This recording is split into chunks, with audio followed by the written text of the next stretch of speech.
and shooting into an occupied building. 20-year-old Corian Salter has also been named as a suspect in this shooting. However, Salter is currently in critical condition and hospitalized after being injured by gunfire.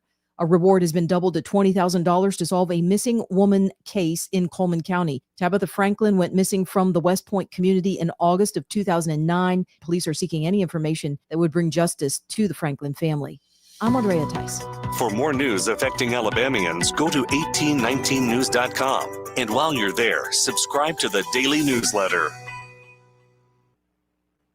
Trust Montgomery's glass experts to provide you with fast and convenient service when and where you need it. Find out how affordable independent glass can be. Free estimates on storefronts, shower doors, furniture tops, plate glass window glass, plexiglass, custom beveled mirrors, residential or commercial services. You come to them or Independent Glass will come to you. Call Independent Glass 263-2823, 263-2823, or stop by 2047 Bell Street near the entrance to Maxwell. Independent Glass.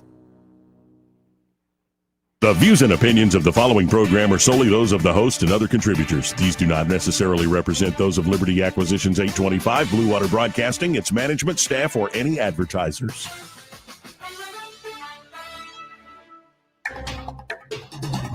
It's time for Montgomery's conversational radio show. It's News and Views on News Talk 93.1 FM. To join the conversation, call 272-9228.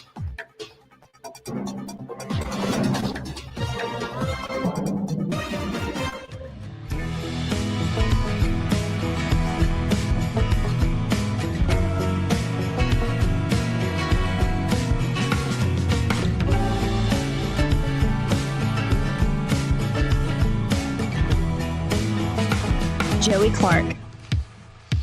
Welcome into the program. 272-9228, as the big boys said. And you know what? I'm kind of getting tired of some of y'all. If that hadn't been made clear in the past few weeks, I'm getting tired of some of y'all. I'm tired of the playing. I'm tired of it. Trifling. Stupid. Not thinking things through. And one thing in particular is, you know what? Y'all may not have pulled the trigger. In fact, maybe it was just one person who pulled the trigger, but a lot of y'all are murdering and murdered Charlie Kirk in your hearts, and you're doing it over and over again. You're free to think what you want. You're free to say all the nasty stuff you want. But I'm tired of y'all. What you're saying about him is not true. And what you're saying about him reveals a divide that I believe has been here for a long, long time. And you know what? What I'm in particular tired about is not necessarily this or that individual. What I'm tired about is people taking advantage of me being reasonable. And it's somewhat in my nature.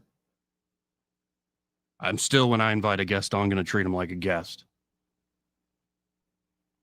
But I'm a little tired of you give people the benefit of the doubt, you let people talk, you let people have it out, and what you find at the end of the day is they will dance on your grave and call you a vile name. Well, they sit there in their supposed moral superiority while expressing insecurities in a parade of false pride. Tired of it. Sorry, I just had to get that off my chest. But I did have a lovely meal last night at Ravello in downtown Montgomery. I have to say, those are the true leaders in this town. People actually creating things. Beautiful opportunities for people to enjoy a great meal or all sorts of stuff. God bless you folks. And by the way, also, I encourage folks to get out to Sweet Creek Farm Market. We'll talk more in detail about their pumpkin festival coming up.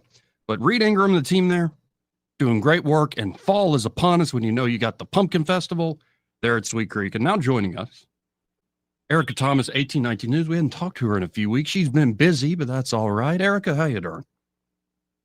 Hey, Joey, I'm doing great. I enjoyed a week off a couple of weeks ago, and last week I think I had something to cover, but I'm happy to be back with you.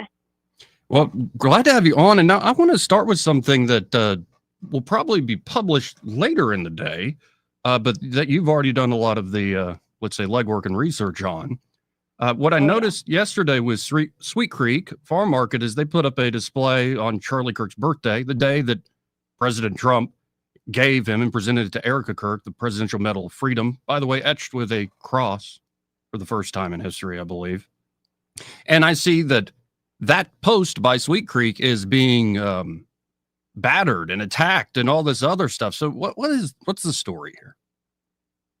Yeah, this is just, I mean, it's enraging, really. Sweet Creek, owned by Reed Ingram. It's a great little farmer's market to go visit. And the fall is like a big, busy time for them because, they have the pumpkins and the little fall setup. But right now I'm wearing a shirt I want to tell you about because I feel like it's like perfect that I'm wearing this shirt today. It says, just because you were offended doesn't mean you're right.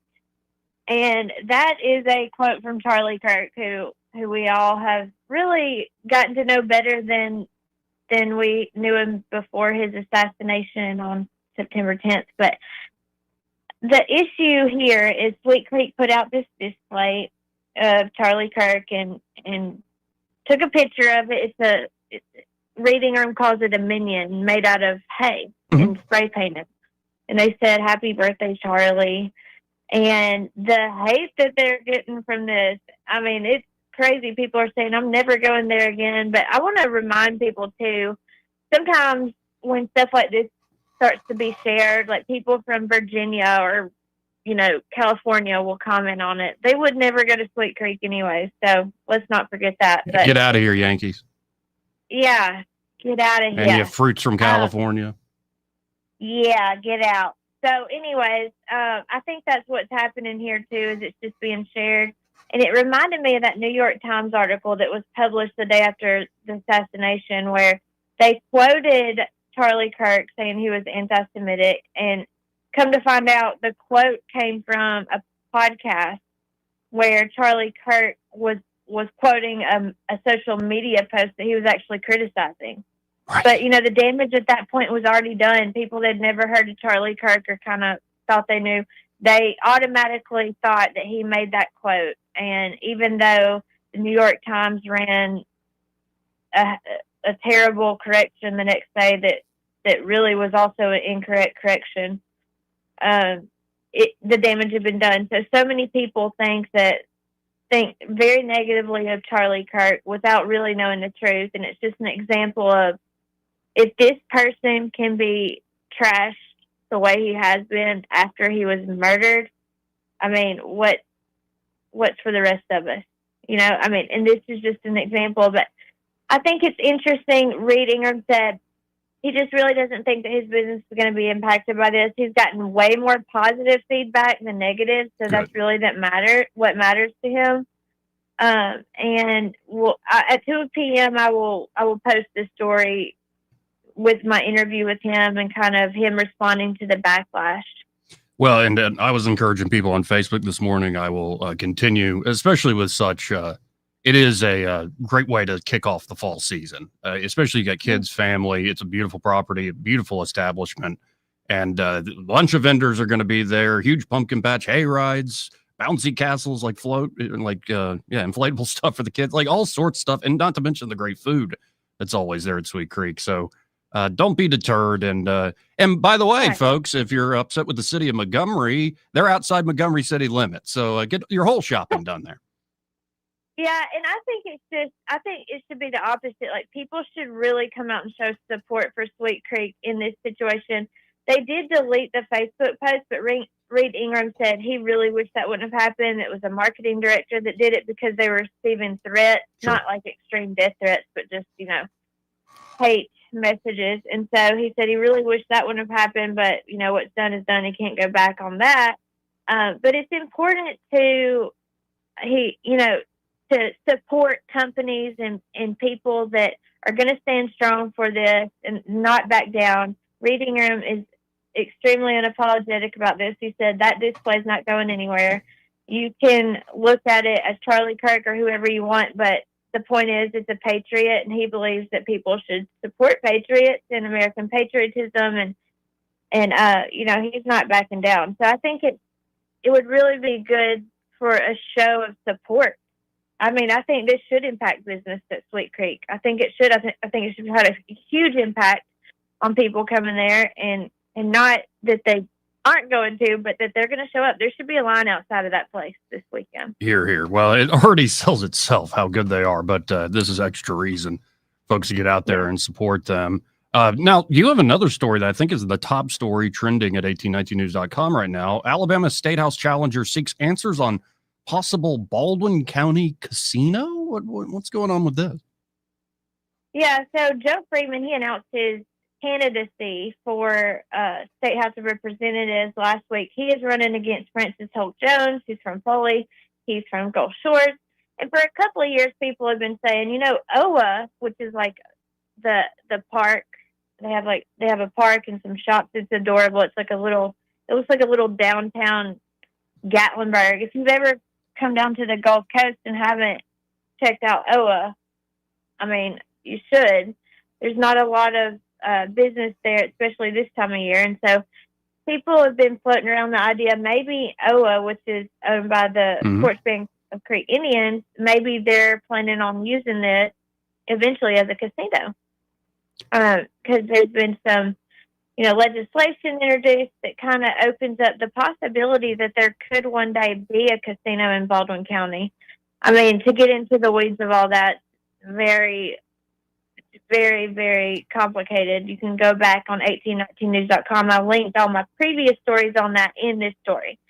But the story today is about Joe Freeman. He's sent in a FOIA request to the Bureau of Indian Affairs. He wants to know if there's any communications, including emails, letters, text messages, even app messages, voicemails, call logs, calendars, meetings, whatever, anything at all between the Bureau and several local entities, including the city of Foley, Baldwin County itself, and the PCI. He wants to know, have they talked about any of this? And he put in some keywords on these communications with the Bureau that are kind of about the land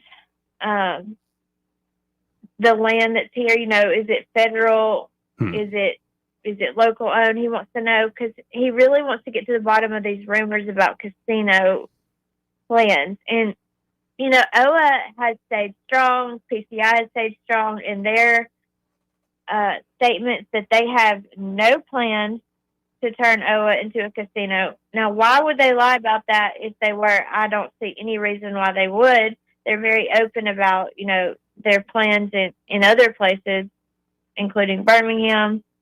So a lot of people still say, I just really do think that the end game here is to bring a casino to OA. And I will tell you this, the people that live here do not want that. So I think that's why Freeman sees it's very important to, get past all the rumors and find out what the actual truth is. Yeah, and my dad lives in the area. And so, we drove by it last time I was in the area. And when you look at it, you're like, that is a weird place to put like a small amusement park.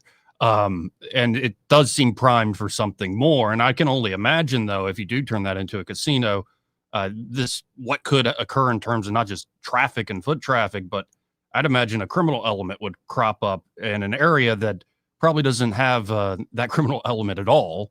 So they don't even want to mess with it. So I can see why it's a big issue for the locals. Yeah, I mean, and I've done stories on that too, how casinos bring crime. I think we've talked about it on the show before, but there's always the prostitution and drugs that surround these areas, and that's one concern that people have in Foley. Because if this turned into a casino, it would be, super busy, a lot more cars than you'd see if you went out there right now. I bet if you went out there right now today, there would not be very much traffic over there. They're more busy in the summer because there's a water park over there, Tropic Falls, and they offer events and things. It hasn't caught on like I think probably they wish, but PCI is able to float this place, float OA no matter what, because it's part of like a larger national, operation. So the people at OA are not worried about bringing in more like a lot of money. They said they'll stay afloat no matter what, basically is what they told me last year. And so I just can't imagine any operation though not wanting to bring in more money. So would a casino bring in more money? Oh yeah. I mean, people would come from all over, but do the locals want that? No, they do not. Well, great job looking into this, as well as I look forward to your story about Sweet Creek and Reed Ingram and Charlie Kirk. And if folks want to check out what you're doing and maybe give you a lead, get in touch with you about a story, how can they do so? Oh, just head over to 1819news.com. We are offering all this news from all across the state of Alabama, stories you won't see anywhere else, including the casino rumor stories. And we just really do deep dive stuff. We have a great team, Caleb Taylor over in your area, Daniel Taylor, and they're not related, by the way. In North Alabama, we have Austin Shipley, of course, Jeff Port down here in Baldwin County with me, but we cover stuff all across the state of Alabama, and we are going to cover the stories that not only people in Alabama want to know about, but they really need to know about. You're not going to see this stuff anywhere else. So please check out 1819news.com. We are rising to the moment of truth. And you can email us all at news@1819news.com. Well, Erica, I always appreciate the time. We'll talk again soon. Thank you so much. God bless. God bless. Again, folks, it's Erica Thomas there with 1819news.com. In the studio with me, Byron Sheehy is here. He's back today. How you doing? I'm also sick and tired of being sick and tired, Joey. Oh, I know it. I know it. Had to put some folks in marching order, get them in line. So before I hit a break here, let's double down on Sweet Creek Farm Market. Rhubarb pie. Oh, man. And because it's always local. So if you're looking to shop local, they got local produce, delicious, fresh apples, no wax, never spray. Don't be spraying. Don't get the sprayed apples. That ain't good for you. Get the fresh ones like they got there at Sweet Creek. Fresh pears and plums, fresh eggs, and lots of pumpkins. Every kind you can imagine, even things that aren't technically pumpkins, they have gourds as well. New crop sweet potatoes, new crop pecans or pecans, pecan and peanut candies, chocolate covered candies, all sorts of baked goods, especially like the little personal cakes. You know, I feel bad. You get a big cake and you get one slice, and they have little pancakes that are not like pancakes like the breakfast, but cakes baked in a pan, and they're delicious. Like Too a small. red velvet one. Get the big one. Oh, you can get the big one too, like the one. several layer, like, it's so good. And of course, maybe you're looking to shop for some fall decor. They've got that there. And of course, this upcoming weekend is Sweet Creek's annual Pumpkin Festival. It's, again, this weekend, Saturday and Sunday from, I believe, 10 in the morning to 4 in the afternoon, both on Saturday and Sunday. It's going to be family friendly, big, like, agritourism event. 80 plus arts and crafts vendors, mouthwatering food, inflatables for the kids, petting zoo. I left that out earlier. They're going to have a petting zoo and hay rides. So especially if, we're both uncles now, like this is the perfect place to take a kid and just enjoy the fun and fellowship. I've gone by myself in the past. Like it's much fun. And whoever it was that said you can do all your shopping there, you can literally get everything you need. So again, folks, Reed Ingram and the team have put together a great place. And this is one of their best annual events they do, the Pumpkin Festival. So stop by, see Reed Ingram. They're just 2 miles south of Taylor Road on 231. And of course, you can always check them out for more. They're on Facebook. Just search Sweet Creek Farm Market. And when you stop by, whether it's just pick up some groceries or the Pumpkin Festival, tell them that Joey Clark fella on the radio sent you. We'll be right back. He may not know whether he's coming or going, but whether you're going to work or coming home, Greg Budell is there. Mornings, 6 till 9, and afternoons, 3 till 6. Only on News Talk 93.1 FM, WACV. What's your biggest investment? More than likely, it's your home. So treat it that way when you hire a painting contractor.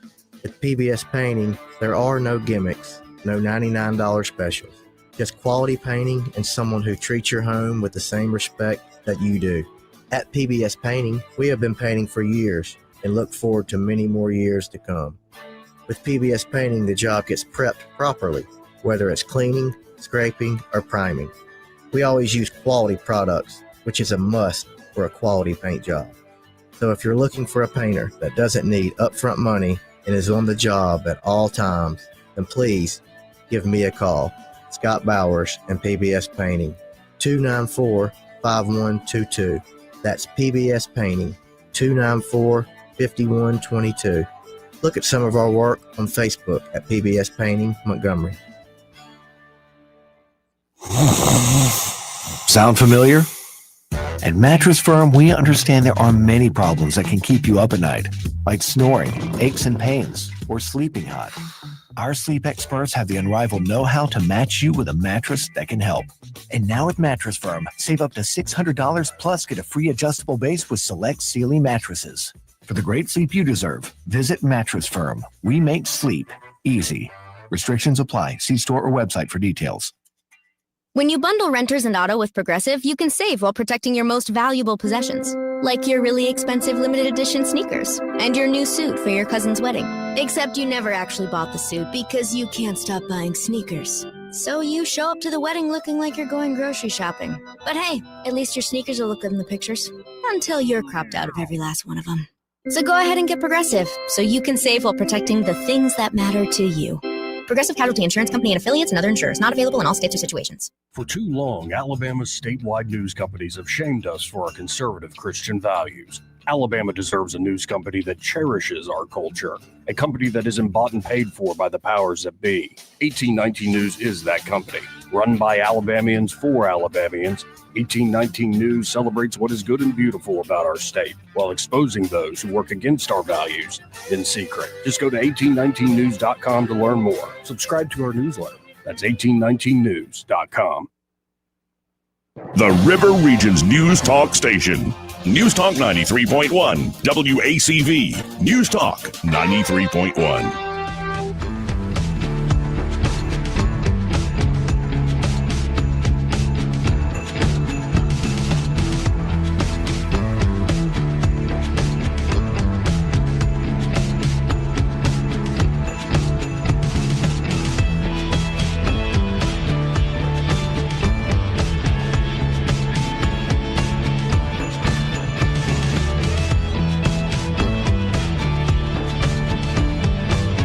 Joey Clark. Welcome back. And I can bitch and moan, and I can say I'm tired of folks, I'm tired of being tired, but it all comes down to who's got the better game, who's got the better argument, who can better brainwash the moron, who can better sell their policies to the enlightened voter. I mean, the players getting played. Yeah. That's so us. I'm a little worried. Because did you see Bernie Sanders and AOC Brother, last night on CNN? I'm a content virgin for the past 48 hours. I haven't really watched anything. So all this is going to be new to me. Well, I have here. It's only, I think, a 2 or 3 second clip. But I did not know this about the demands of the left. And now that we're dealing with something this brilliant, something this insightful, I don't know how we're going to contend with it. I mean, and plus, everybody's all these young men who are lonely and, addicted to porn. They're just like, ooh, look at AOC, mamacita. Like, stop falling for her tricks. I'd rather look at her than Bernie. This is the problem. That's not a problem. She's good looking and she's snarky and she knows how to insult and she knows things about air that I didn't know about air. Here's the short clip I'm talking about. Instead of talking about having air that's drinkable. What, you can drink air? Instead of talking about that? Yeah, like, I guess they're talking about all these other things, but... Instead of talking about having air that's drinkable. What is she?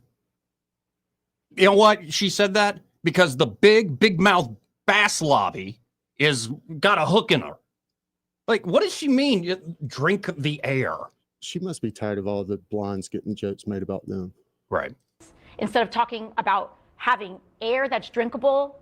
Instead of talking about having air that's drinkable. Somebody check her for gills. Seriously? Somebody check her for gills. But it's not just that impressiveness. Sometimes the morons they bring, the enlightened voter that they sell policies to, they need a little bit of like a stylistic rhetorical flourish. You can't just give it straight. Like you got to have something that, like, really clicks in somebody's mind, like, and hooks it. And sometimes that could be not just what you say, but how you say it. It's sort of the secret sauce to, like, that poetry you love so much. You know what I mean? So it's not just AOC that I'm worried about, or Bernie Sanders, but Hakeem Jeffries yesterday. You know, the Democrats, what's their whole talking point? Let's see if I can do how they do it. They're like, oh, we're in day 16 of the Republican shutdown, and we Democrats are still in Washington, D.C., demanding health care for people while the Republicans take a vacation. Is that about right? That the crap y'all are saying? But that's not enough. Sometimes you got to add a little, the unspoken to the spoken. Or, to be honest, sometimes you got to throw out a little Dr. Seuss. Let's listen into Hakeem Jeffries. House Republicans shut the government down. Then they ran out of town. And for the last 3 weeks, they're nowhere to be found. Nowhere to be found. After his speech, I frown because he's a clown. What is it? Is that like your grandpa's hip hop? Like, what is that? I like how they don't have very many Hispanic-looking people right behind him so that they can easily throw sombreros on people. That's good crowd control by the DNC there. Oh, there's that moron that stood up at Trump's State of the Union, Al Green, not the Reverend, who could take me to the river. Not that Al Green. It's the other guy who stood up with his cane and rah, rah, rah. Like, get out of here, old man. But I like. I'm nervous. I'm nervous. Because with stuff like this, I mean, how are we gonna win? House Republicans shut the government down. Then they ran out of town. And for the last 3 weeks, they're nowhere to be found. Nowhere to be found. Hey, Hakeem, Dr. Seuss was racist. He's always got a future at Hallmark after his congressional career. No, I'm sorry. Mr. Deeds had it better than this guy. Well, Mr. Deeds was way better. But aren't you nervous? They do actually have a little. I mean, we were talking about what their issue is going to be in the midterm. They have it now. It's going to be the rise in premiums. Yeah. Well, they can keep hitting that drum, but there's a very easy way to put that back on them. You know what the Republican response to that is? What was the title called? It was the Affordable Care Act. Patient Protection Affordable Care Act, but then people started calling it Obamacare. Yeah. And then those that are kind of flirting with that line, the Barack Hussein Obamacare. Like, you got to say Barack Hussein to really get the effect going. It kind of makes people go, ooh, why is he saying his full name? I wish I had a little bit of an Arabic tongue so I could accentuate the Hussein. Right. So if it's Barack Hussein Obamacare, they said the real name was the Patient Protection and Affordable Care Act, right? And so affordable was the idea. And the idea is through the individual mandate, you could force a bunch of especially young, healthy people like I was at the time into these marketplace plans, grow the pool so much that you'll bring costs down. By the way, that insurance I was forced to buy to avoid the $500 tax penalty was crap. It is crap. And I never used it because thank God I hadn't had an accident or something traumatic and I remain healthy. I was flirting with diabetes there for a few months. About a year, actually. Maybe 2 years. I was flirting with a lot of problems, but I got it back together. But the idea was, yeah, you bring enough, especially young, healthy people into the insurance pool through the marketplace. Yeah. And they're not going to make claims in the same way like the old people do. Yeah. The risk pool, diversity. Right, right. And that'll bring down premiums over time. In theory. Instead, what happened is premiums kept going up to where when Obamacare first came out, let's just say I wasn't making a lot of money. It was like 20-something grand a year. I'll just say it. So I couldn't, and people in my situation, and I didn't have kids, and I had roommates. So you got kids, and you're supposed to support a family, and the bottom of the barrel bronze plan is still too expensive and barely covers your kids and yourself. You're like, oh, damn. And so as premiums kept going up, it was pricing people out, and less people, and it would create a spiral, or less people would jump into the insurance pool because why? I can't afford it. Mm-hmm. So what did they come up with? let's give subsidies to the massive health insurance corporations. Because the left talks a big game about fighting the oligarchy. But they literally are the seed, the rotten seed of our corrupt lib oligarchy. That's what this whole no kings thing is. It's the last gasp of a corrupt, mostly boomer lib oligarchy. It's not the last grasp. I mean, it's kind of a unofficial kickoff to the campaign season. Maybe, but I mean, they might trip and fall like Mitch McConnell. Who knows? Maybe they will break hips. So the idea was give subsidies to the huge insurance companies in order to keep those premiums a little lower. Never mind what your deductible might be even after you pay those lower premiums. That person who's barely scraping by paying that $200 or $300 a month premium, they're going to be able to afford pony up $6,000 when they go to the hospital after an emergency? Probably not. Vast majority of Americans don't have enough, like $500 saved, $1,000 saved. They don't have enough to cover their rent for the next month. And by the way, I lived that way for a long time. I get it. Again, I didn't have kids, so I don't fully get it. I can't imagine if you're on a wage job and you're trying to support kids in this environment, not to mention the cost of daycare continuing to skyrocket. So the argument the Republicans will be able to make is like, this is the failure of Obamacare. And y'all are trying to bail out what was a bad idea at the beginning. And what they'll probably say is, you know what? And John Thune said this the other day. We have something ready to go to actually fix the premium problem. But y'all got to open the government first. Like, so we'll play ball. We don't want premiums to skyrocket either. And then I will say, I haven't heard this, the Republicans better come up with an idea how to sell a different approach on healthcare. Because one thing AOC actually said that gave the game away, that wasn't talking about drinking air. I swear she's a fish. Maybe a seahorse. I don't know. But what did she say? We need to go to single payer healthcare. And we need to go to single payer to where it doesn't matter if you're a citizen or legal resident or illegal resident, or you just got temporary protective status. Like everybody who goes to the hospital will be covered. Did Bernie stand up and start clapping at that point? Because that was his beef, way back in the day when Obama was trying to do this. And I remember, though, back in Obamacare, it was always designed to fail in this exact way. That's what upsets me on this. Their next move would be, oh, no, because the premium's going up. The thing that we passed that was the signature legislation of Barack Hussein Obama, well, it's failed. So we need single payer. Don't fall for it. We are almost $40 trillion in debt. And I hear people say that, and then they're like, but don't cut my stuff. Don't upset my Apple Card. In particular, in education and healthcare that have outpaced inflation in other sectors for decades now. And they do it primarily because of the subsidies, man. Anytime you put that floor in, the price is just going to be further escalated. I don't understand why we can't grasp this. I mean, we keep putting these short-term political gains or fixes in place just to get us through the midterms. And like you said, they knew it was going to fail. They knew it was going to fail then, and they knew that they could come back to it to solve the problem. But remember, Byron, punks. Remember, the Republicans shut the government down. Then they got out of town, and they're nowhere to be found.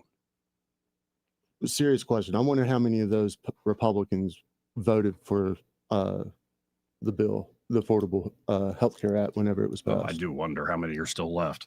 But hey, here's a moment from that town hall with Bernie Sanders and AOC. This guy, give this fella, I don't know who he is. Future communist.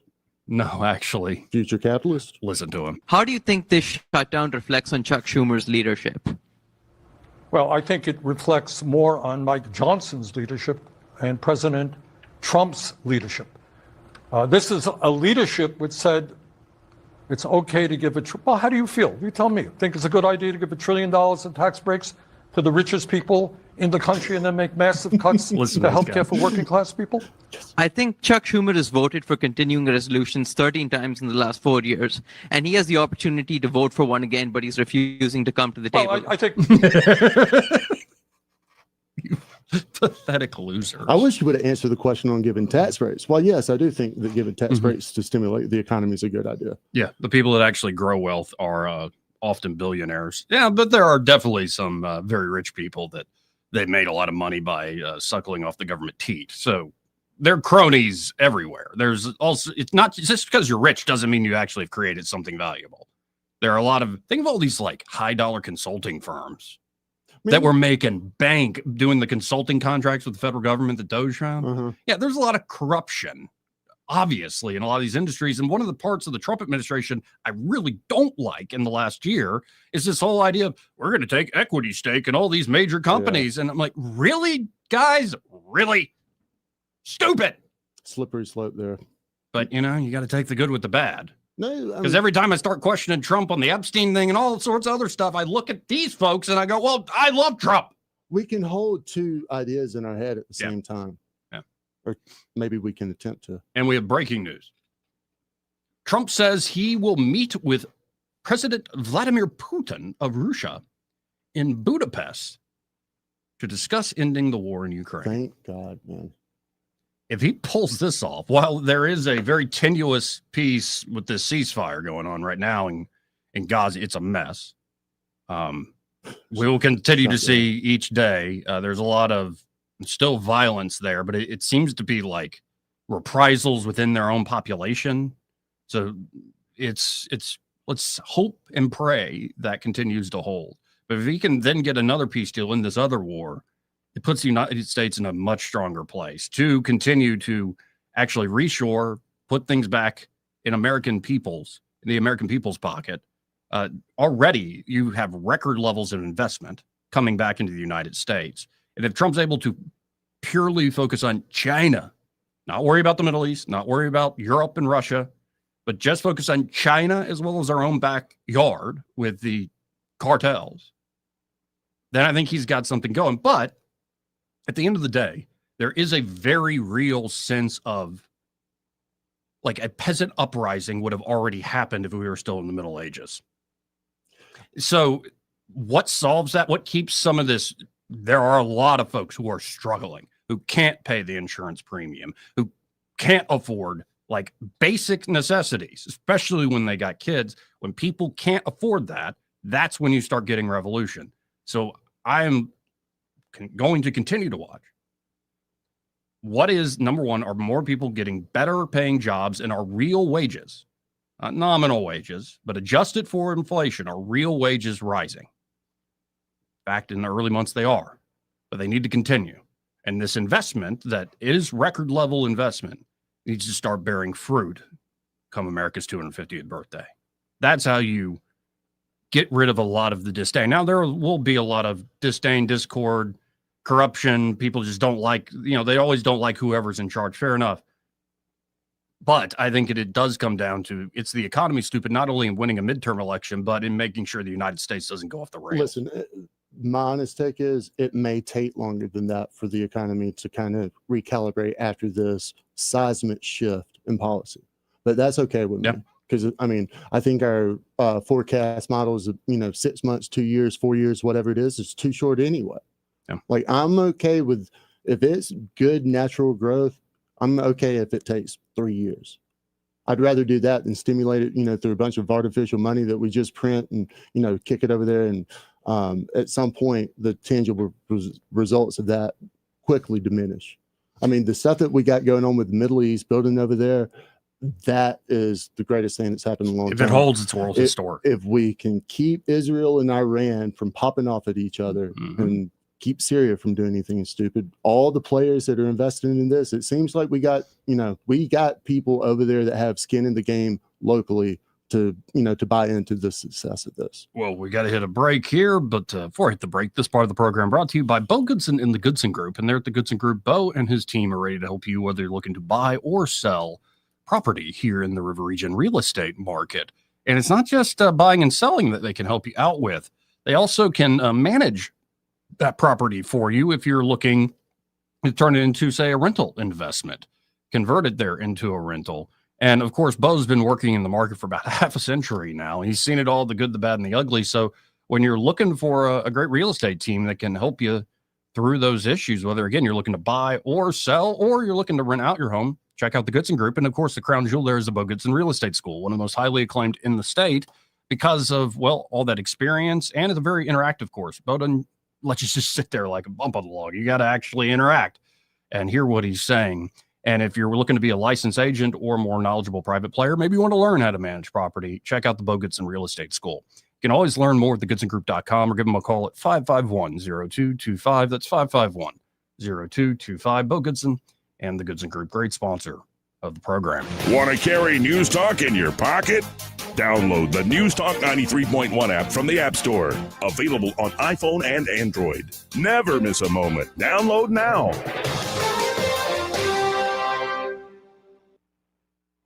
Need extra cash? Take 90 days to start paying it back. ASE Credit Union is here to help on your schedule. Whether you're tackling unexpected expenses, consolidating debt, or planning a big purchase, for a limited time, get an unsecured signature loan with no payments for 90 days. Use the funds however you need. Holiday shopping, vacations, medical expenses, or just peace of mind. ASD Credit Union. Your life, your goals, your ASD. Terms and conditions apply. Federally insured by NCUA. Visit Rich's Car Wash today and save money this year by joining their Unlimited Wash Club. A new year means new adventures, so keep your ride clean, dry, and shiny. Enjoy detailing perks included with your wash like towels, mat cleaners, air fresheners, and more. Get to Rich's Car Wash today or visit them online at richescarwash.com to sign up for their Unlimited Wash Club.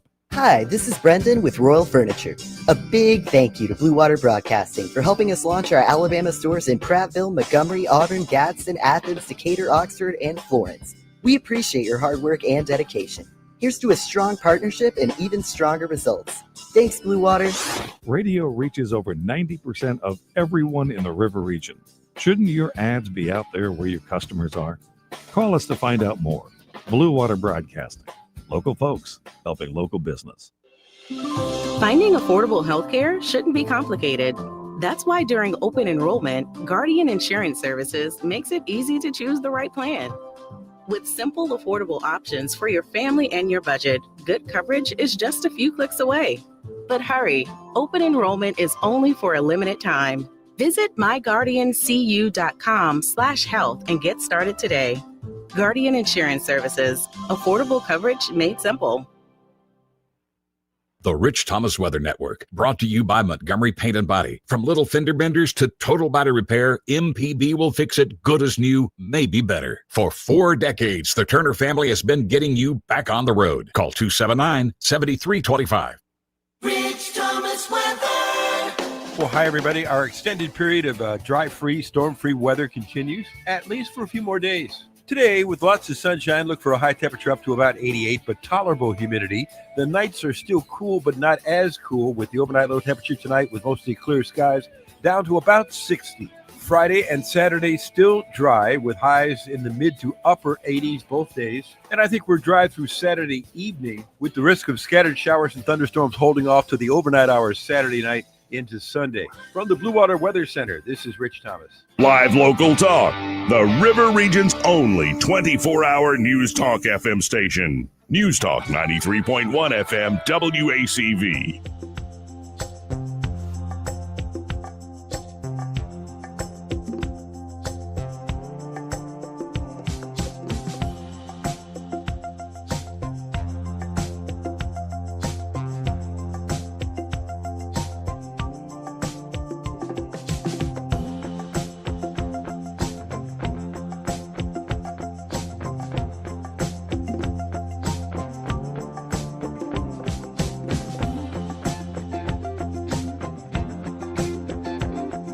Joey Clark. Welcome back to the program. Hey, before I forget, this part of the program brought to you by Josh and Leslie Ryder there at Dillon Rings. You've stopped by there on occasion, haven't you, Byron? Marveled at the workshop. Man, and I'll tell you what, Josh Ryder, that guy is a true artist. Or a wizard. You could say wizard. That's allowed. I think he would allow that as well. But coming up, another big event from another great sponsor. They're going to have their annual Ladies' Night. And the feeling's right. The annual Ladies' Night Out at Dillon Rings. That'll be Thursday, November the 6th. So start to prepare. because there's going to be a lot of activities. It'll be Wednesday, November the 6th, 5 to 8 p.m. There's going to be over $3,000 in prizes and giveaways. First 50 ladies receive our best ever swag. And these swag bags, man, that's some good swag. But you got to be the first 50 ladies. Only the first 50 will get those swag bags. And of course, you can enter to win a sapphire and diamond ring valued over $2,000. Sapphire. So you can sip on some of your favorite bubbly there. They always have a great spread of like hors d'oeuvres and just finger foods and a little bit to drink. Bring your girlfriends out and join them over there at Dillon Rings for a great evening where style meets sparkle and fun meets fabulous. And of course, we'll tell you more about Dillon Rings coming up.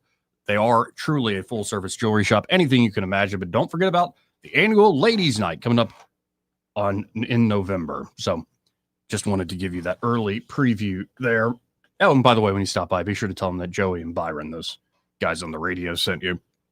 Now, talking about what's the direction, what's the trend? Because the normal idea is that the party in power loses seats, especially in the House during the midterms, right? People are upset.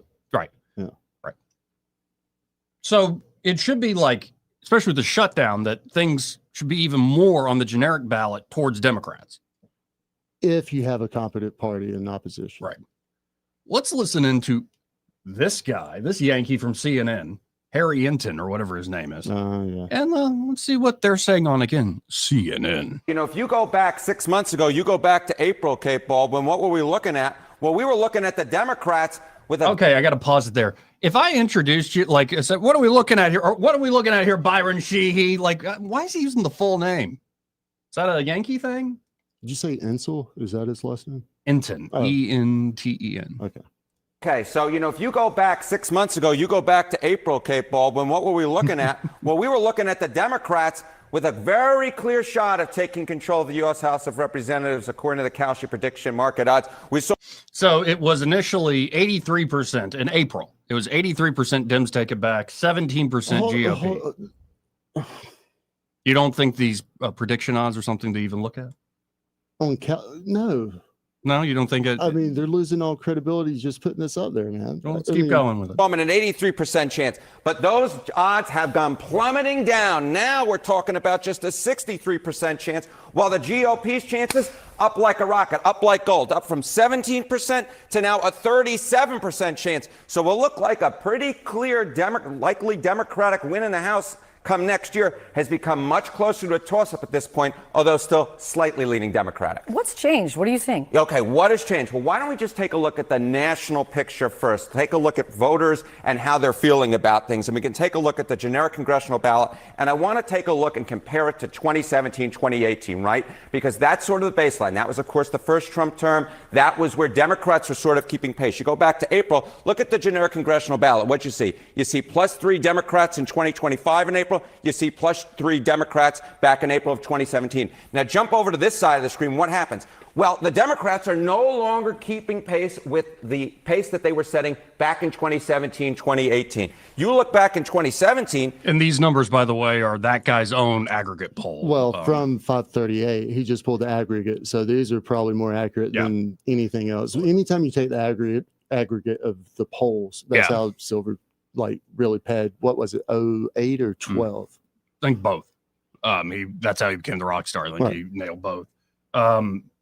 So, I mean, it does show they don't have the momentum yet, but here, let's keep going with it. You saw that the Democrats had leaped up to an 8-point advantage. I remember covering this. In I remember a lot of 2017, folks, including myself, saying, you know what, Republicans look pretty decent right now in terms of the fact that they had the House, they had the Senate, they had the presidency, but things were likely going to flip. And I was looking for the same signs this year. The bottom line is it hasn't happened, Kate Baldwin. It hasn't happened. Democrats have stayed basically steady. They have fallen off the pace. Democrats are way out ahead back in 2017 on the generic congressional ballot. And now we're basically looking at Democrats ahead. But again, they are so far in back of the pace that they set back there. And so I think what a lot of folks are seeing, folks like myself, are saying, wait a minute, given what we might be seeing in redistricting, is this +3 going to be enough, Kate Baldwin? Well, that's what I was going to ask. One change from that cycle is also this mid-decade redistricting effort that we've been covering so much. You add that in, and what do you get? Okay, so we add that and we take a look at the national picture, but then we, of course, taking a look at the state legislators, right? They are potentially changing things, and there are two things that are going on here. First off, net mid-decade redistricting gains. If both sides max out at this point, there are more Republican gains possible than Democratic gains. Yes, the Democrats might try to counter a Texas and a California, but you go along in the different states and basically Democrats run out of room where Republicans are able to gain and gain and gain.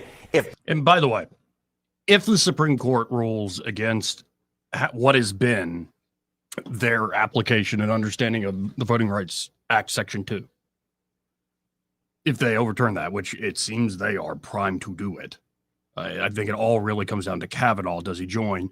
But you might be surprised. Maybe Roberts joins in, makes it a 6-3 thing.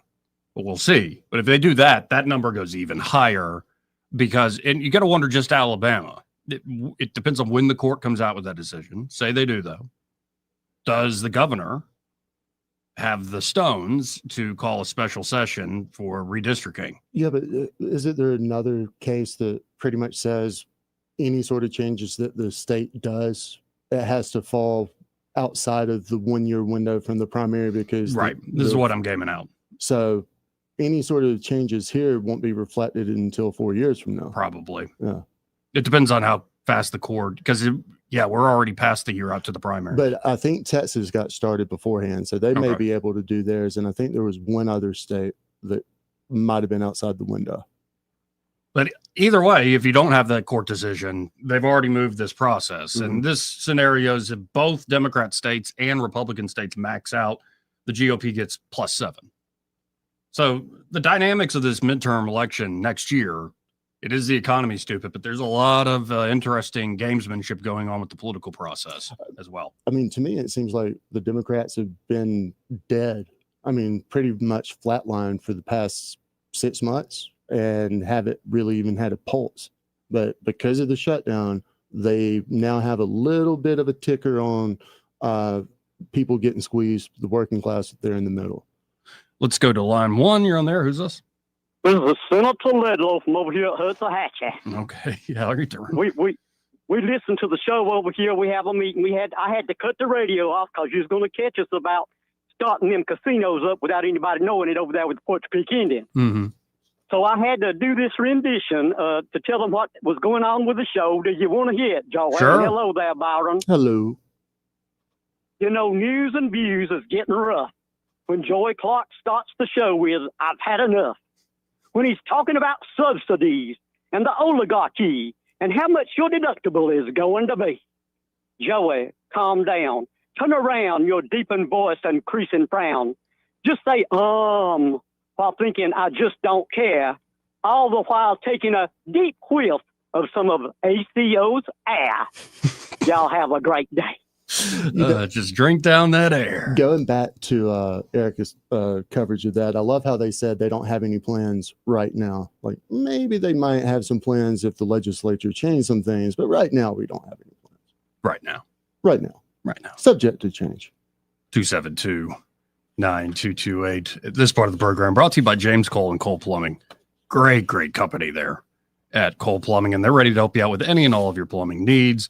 Could be you need some upgrades. Say to a tankless water heater system, or you need a new garbage disposal, or it's time for a new toilet if your knees and hips are starting to give out as you get older. Mm-hmm. They can get you a taller toilet.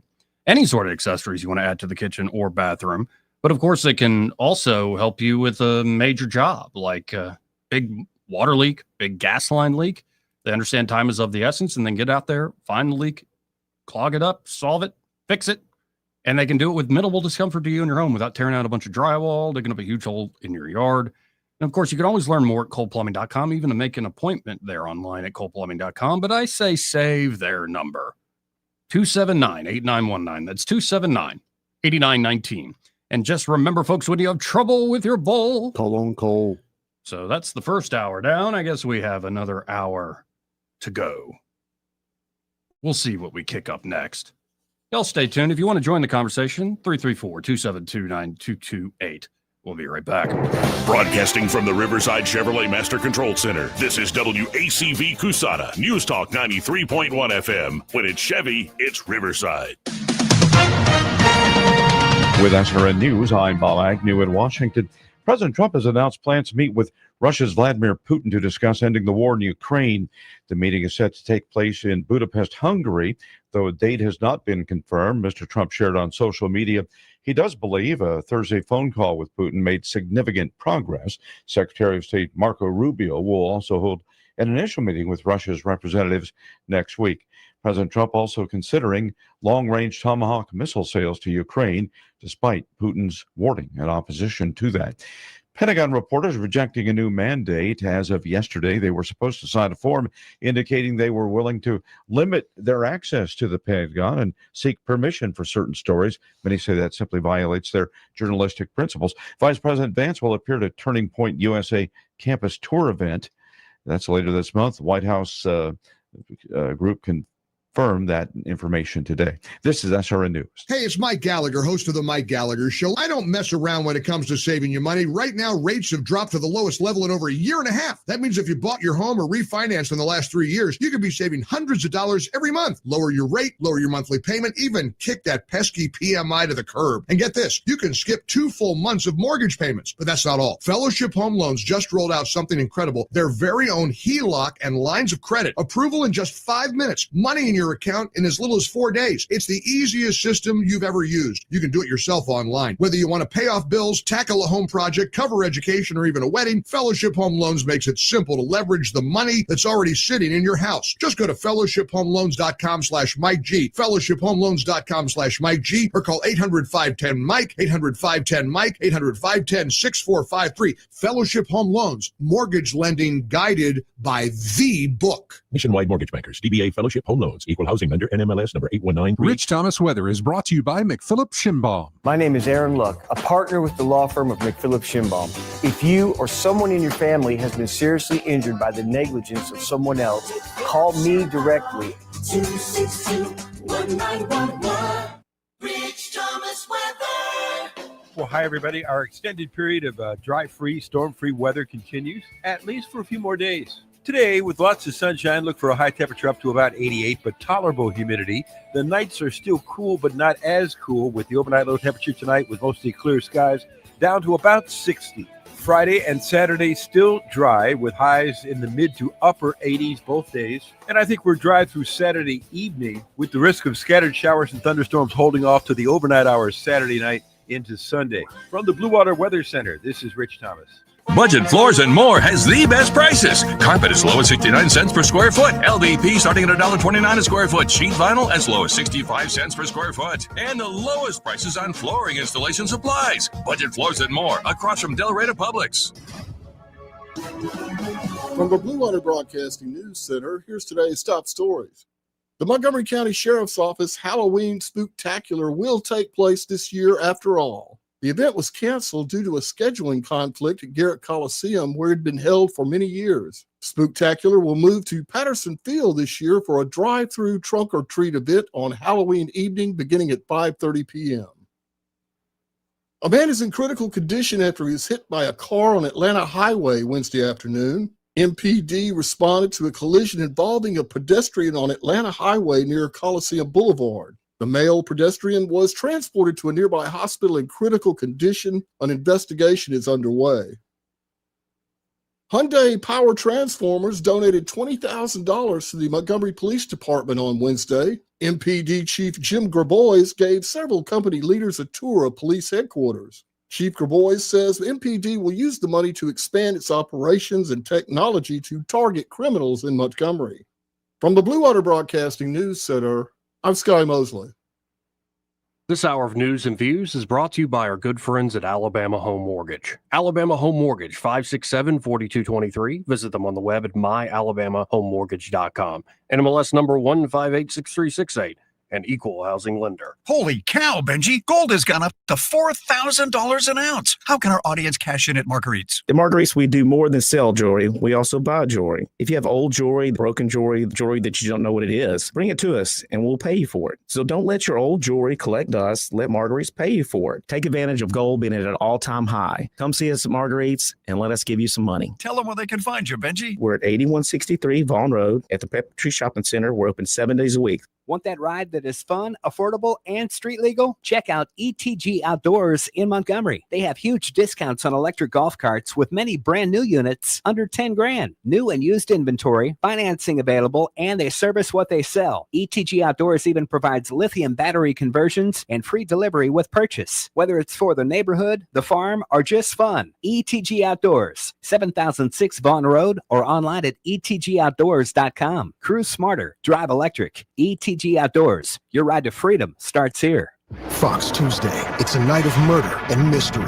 First, a new case unfolds on murder in a small town. What do we got? Looks like a body dump gone wrong. That could be our crime scene.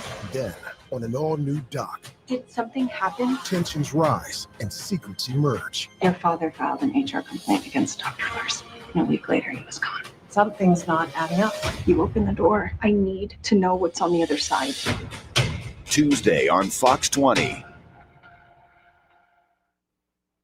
The views and opinions of the following program are solely those of the host and other contributors. These do not necessarily represent those of Liberty Acquisitions 825, Blue Water Broadcasting, its management, staff, or any advertisers.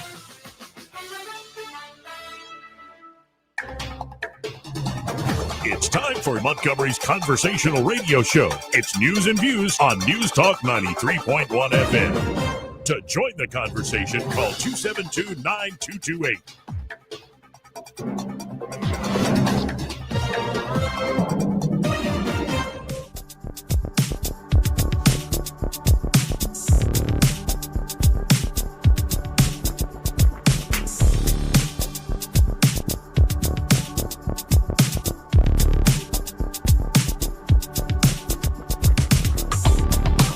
Joey Clark.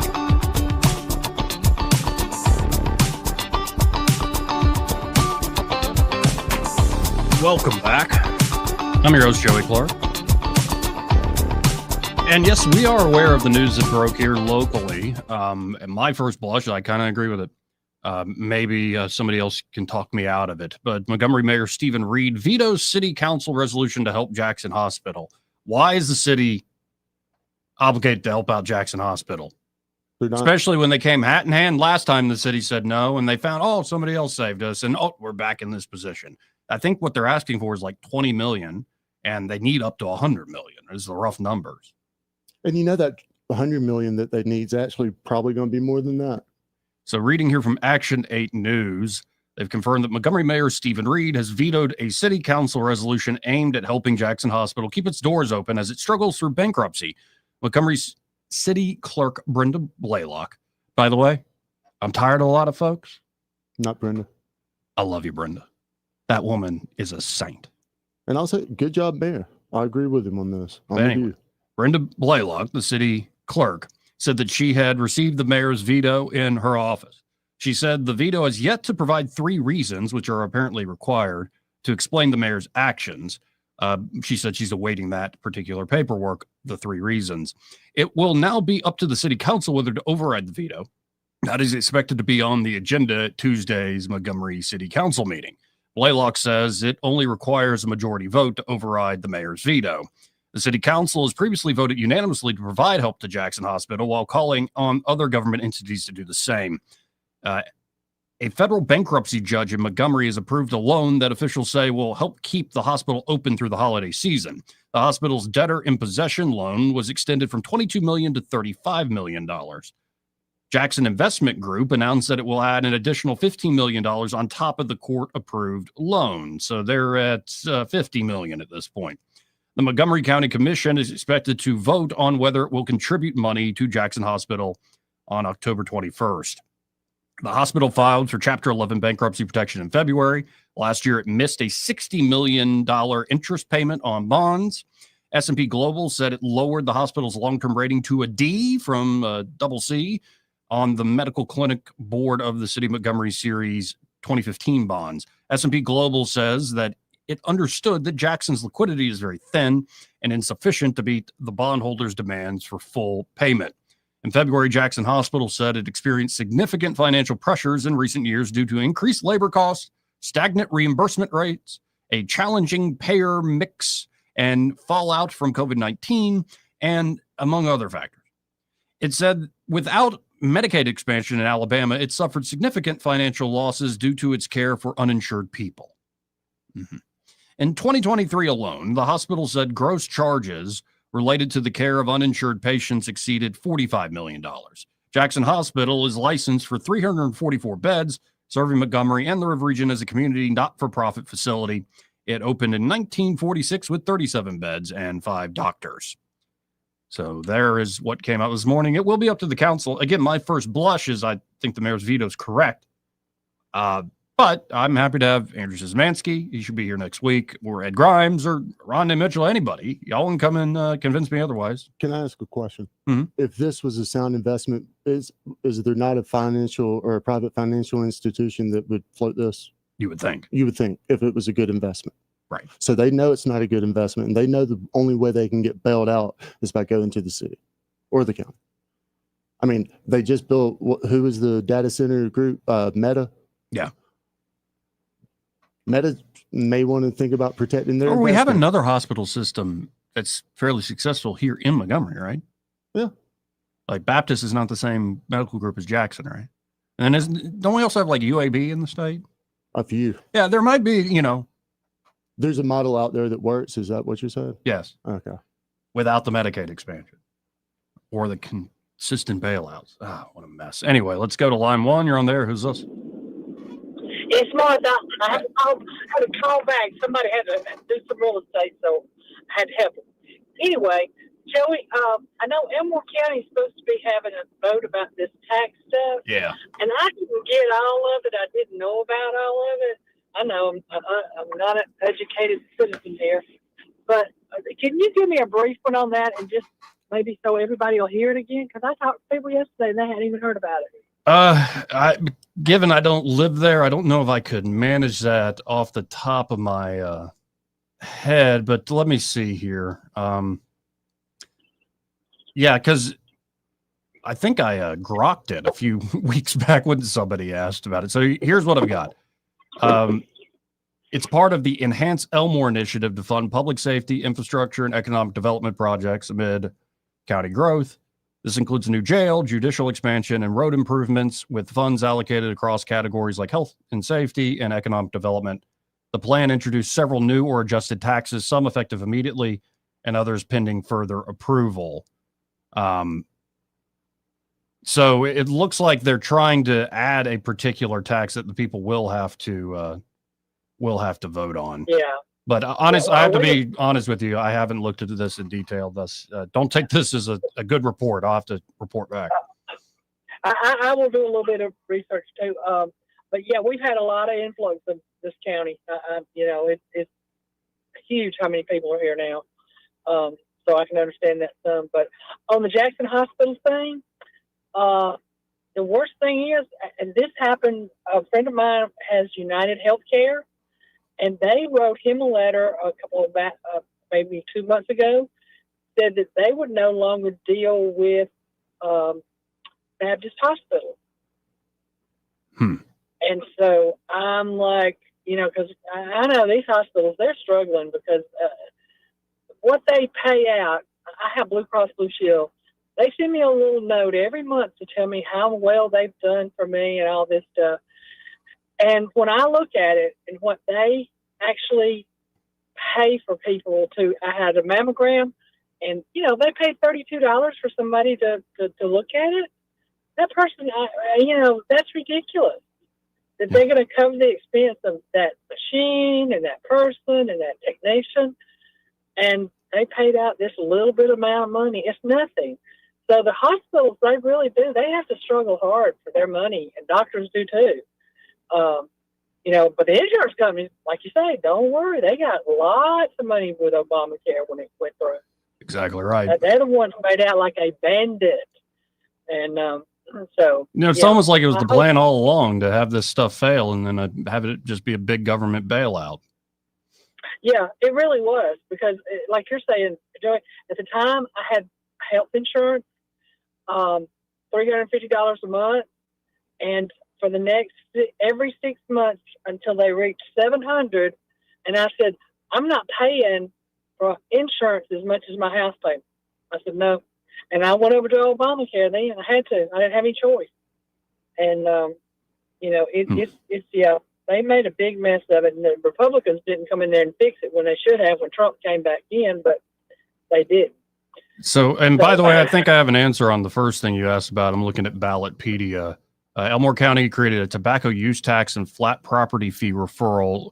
It's on the ballot this November. A yes vote supports amending the state constitution to make the following two changes. Create a 4.5% county use tax on nicotine tobacco products, which would be used for health, safety, and rescue purposes, and create a flat annual fee for properties ranging from $25 to $300 based on the property type.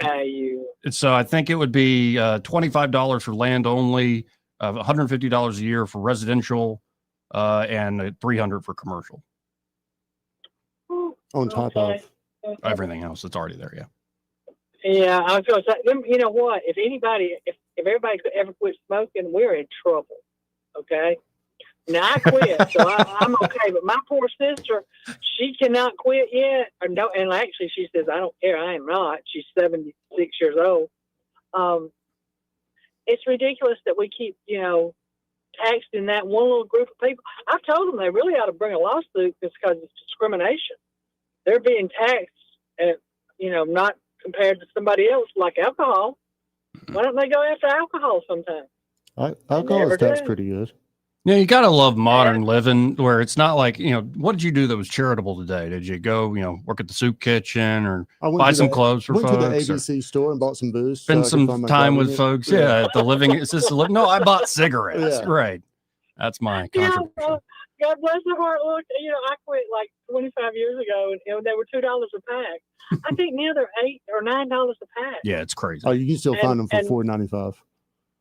Oh, Lord, I need to find that place then, because God bless her. She posts about it every day, and I go, well, but I understand too, having the addiction and just needing that thing. So anyway, well, thank you guys. I love when I get to go riding around and I hear all y'all talking, because I miss you. I gotta go put you on my radio, on my computer, so so I'm not misinformed.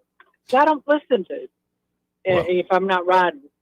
Well, we love you, Martha, and appreciate you calling. You take care. Bye-bye. Let's go to line 2. You're on there. Who's this? Hello? Yeah, you're on there. Who's this? Soldier Boy. Hey, man. Hey, 2 things on that Jackson Hospital. 3 things, as a matter of fact, talking points, okay?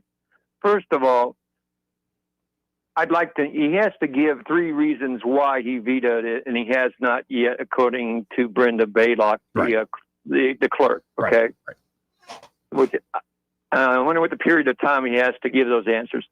Second thing is, why is it only our county commissioners contributing money? Why don't Elmore County, Autauga County, they all use that hospital too, just like anybody else, and they're not contributing 1 damn cent?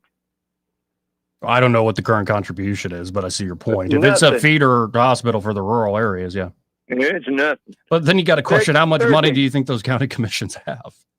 You better give something, or just deal with one hospital. Right. Third thing is, too, I was told, but through the rumor mill, that Jackson, in the last year or 2, has got a new CEO. And I heard he's continued to spend like a typical Democrat when they get more money. So why would I want to give you money or more money when 2 or 3 years you're going to ask for some more money again because you run it the same damn way by the same captain at the ship at the helm? Exactly right. See what I'm saying? Yep. That's how I feel. Okay. We do that with the what do you call it? The Alabama educational. We keep putting more money on it. These kids ain't getting any damn smarter. Okay. It's sad, but it's good. Okay. The next thing is, we've got illegal aliens. Okay. I've gone to Jackson Hospital recently in the last 6 months. An emergency room. My God, I don't think they know what the word or how to spell the word triage, because my God, I was down for the count. Everybody else had runny noses, had some coughs and everything else, because they know they can't turn them away. You can't turn them away. So they use that emergency room as a regular, doctor's visit. Yes. They just don't get no follow-ups because they ain't got no insurance, no money, and nobody going to take it. Then I talked to a friend of mine who's a doctor. What does the state pay? Medicaid or Medicare? It's Medicaid, right? Medicaid, yeah. Medicaid. He told me he's got I said, I can't take any more Medicaid patients. I said, why is that, Doc? He goes, I'll take you because TRICARE pays by federal law, has to pay within 6 weeks. So we get our money right away, from your insurance company through TRICARE, which is the government. But he says you turn around with the state, you may not get paid, reimbursed, quote, after you send them the bill for 6 to 12 months. He said, I can't run a business like that. I can't pay for these nurses. I can't pay the receptionists. I can't pay for our billing people. I have to pay for it out of my pocket until we get caught up from the state. He said, I just cannot take the state Medicaid anymore because it's fouled up system so bad that we don't get paid in a reasonable amount of time, which is really, ridiculous. So let me ask you, okay, here's this question. In order to override a veto, you have to have majority? That's what Brenda said, yeah. Okay. You already got majority. That veto's a waste. It's a show? Maybe. Because it does seem like the council's ready to give at least a bridge loan. Well, the council already did unanimously voted, right? Right. Okay. So it's not going to be too hard to get a majority when you already got the unanimous already ahead, which is ahead of your majority, okay? Mm-hmm. So here's my question. Why would I ask myself, this riddled me like the Riddler, why would he, the mayor, do you think, would veto it? Oh, I got an idea. Maybe he wants to bring his own people in. Maybe some of his fraternity brothers. I don't know. But it sounds kind of suspicious. Why would you shoot it down when you know it's going to be overridden again? Well, we await the 3 reasons. Why do you think, Joey? You're smart. I don't know, man. Joey, you have an inclination, though. Come on, you're a reasonable amount person. Why would you? I think this one it might not be that complicated. The mayor doesn't think it's a good idea to give him this money. Okay, but it's got no beef behind it because he's up a hill with unanimous over here. Right. But he is not. He's always wanted to do symbolic things, man. Like he does all the time. Like, true. Yeah. So this is just nothing but a show, then a side show. Yeah, and thinking it through, it might be an opportunity to say, "Look, and our stupid red state didn't expand Medicaid, and that's why we got these problems." Maybe he's got enough sway that he can actually put a little pressure on a couple of the city council members to override it, or to kill the override. Well, that's what I thought so too. But here's the interesting thing about it is, since they got that new CEO a couple of years ago that took over, he just spent money through the.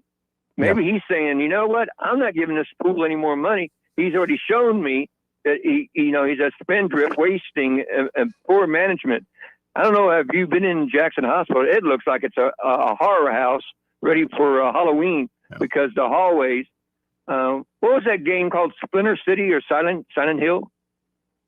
Yes, I think some Silent Hill or something like that. Well, that's the same hospital. Okay, I hear you, man. I got to run. Appreciate the call. Later.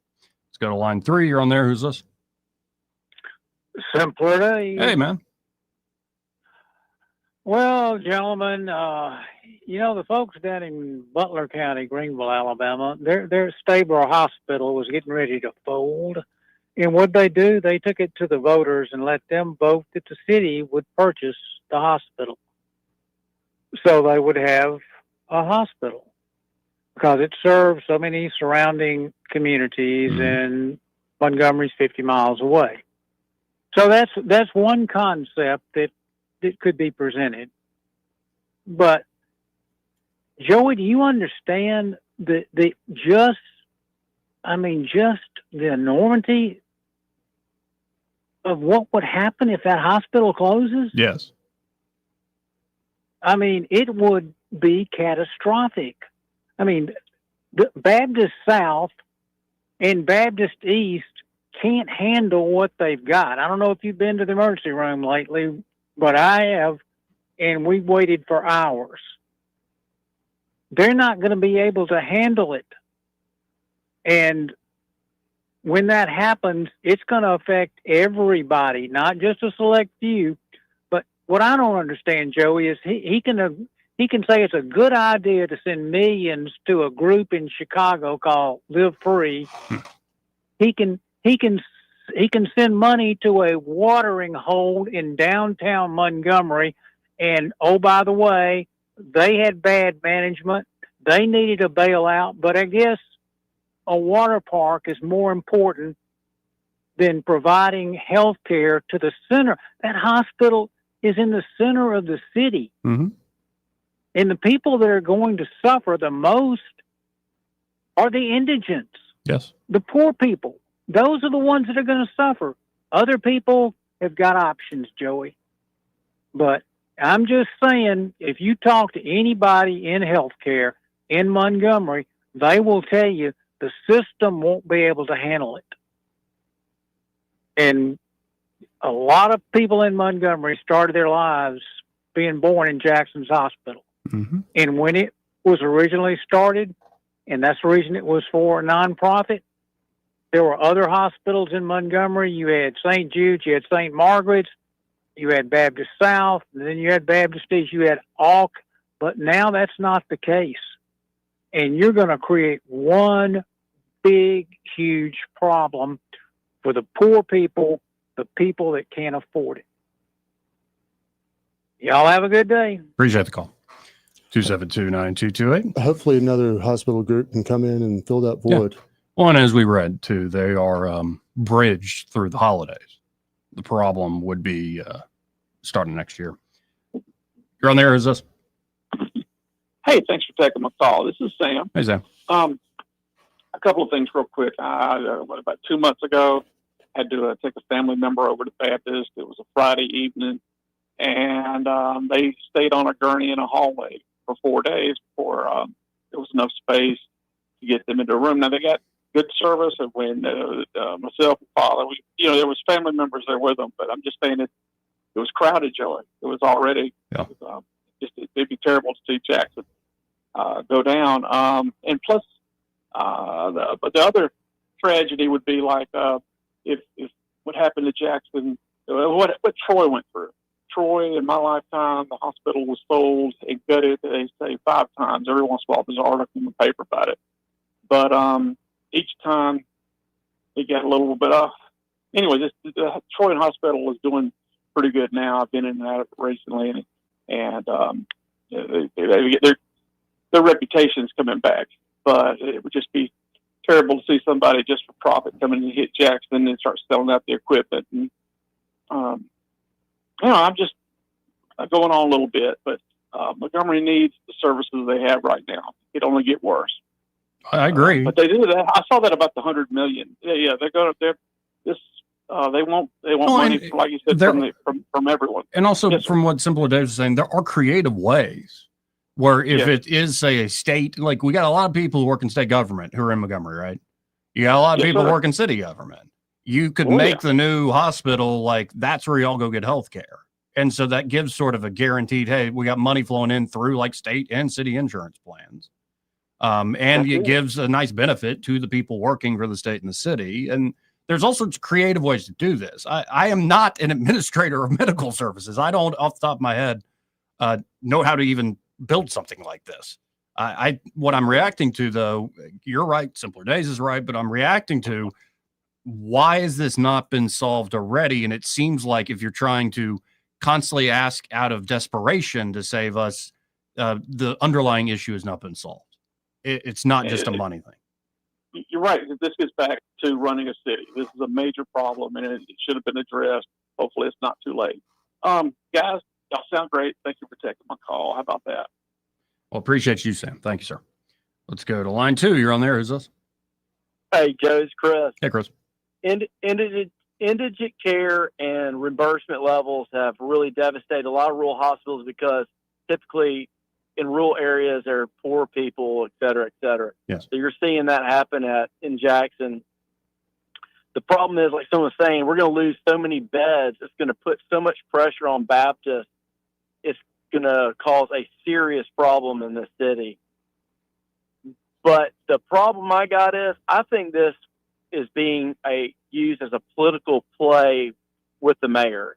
And the reason I say that is inside the clean CR, Chuck Schumer's CR, continuing resolution, there was extra money going to rural health of, I think it was $50 billion. Also, the expansion or continuing the ACA subsidies.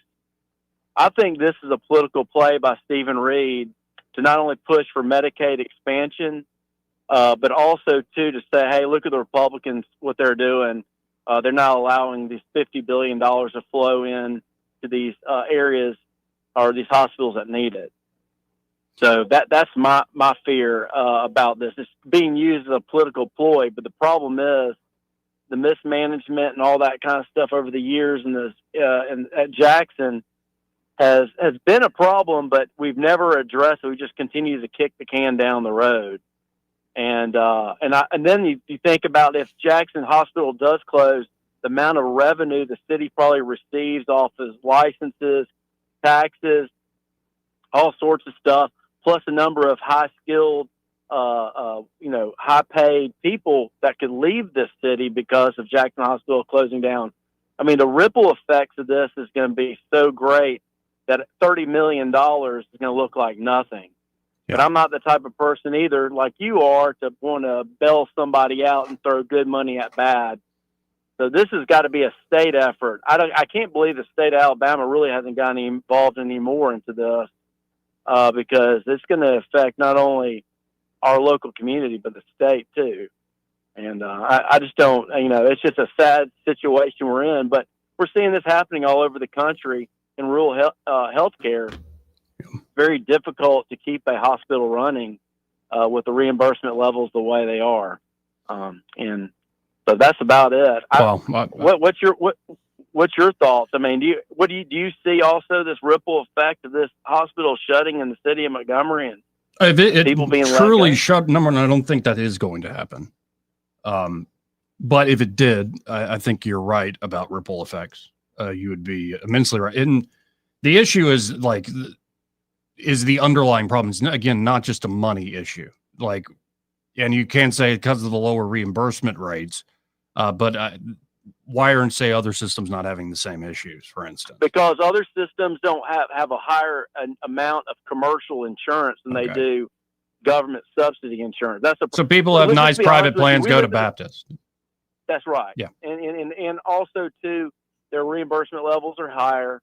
We just live in the Black Belt, which is some of the poorest area in the country. I mean, we'll just be honest. And with that being said, you have indigent care, Medicaid, and that's really that's a state problem, right? Is the reimbursement levels on Medicaid.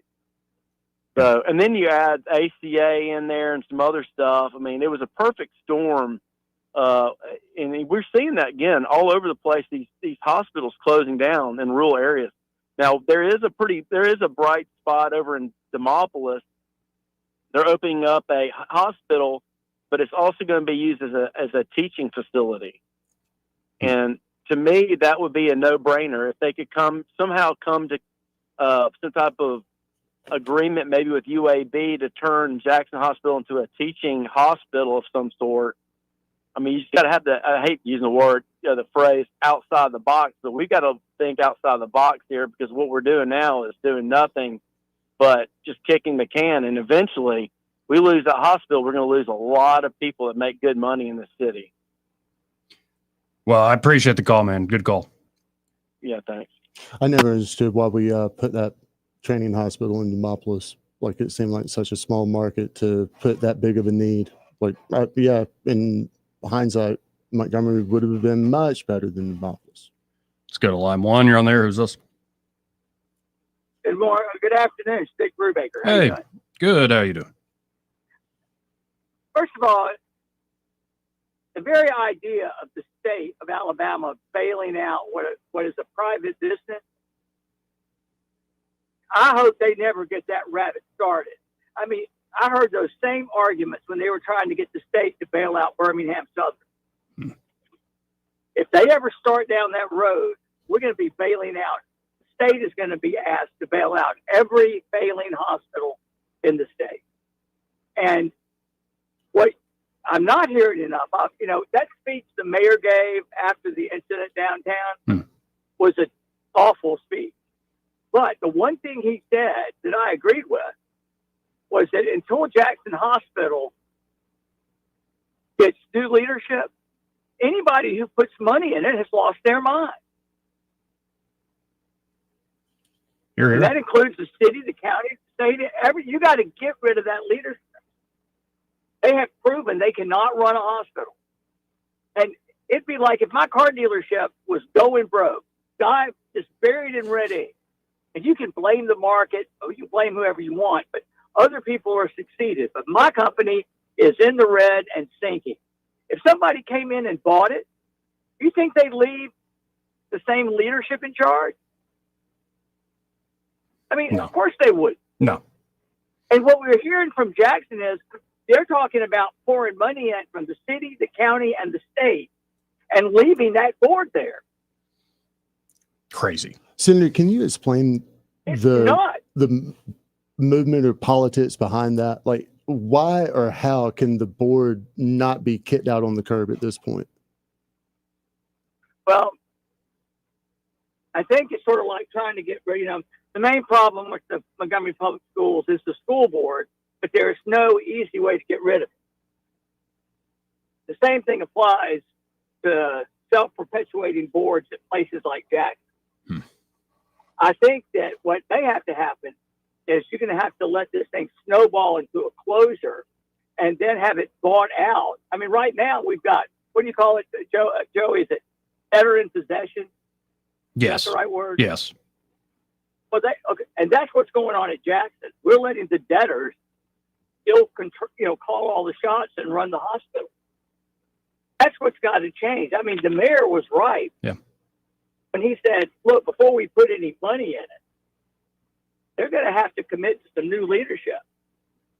But that's my sense that this is, on the face of it, it's a money issue, but it's not a money issue. It's a management issue. You hit the nail on the head. It's probably both, but at the same time, other people that run hospitals are succeeding in this market in spite of Medicaid reimbursement, in spite of having a high poverty level in the community they serve. But if you start using government because the hospital's too big to fail, there's no end to that.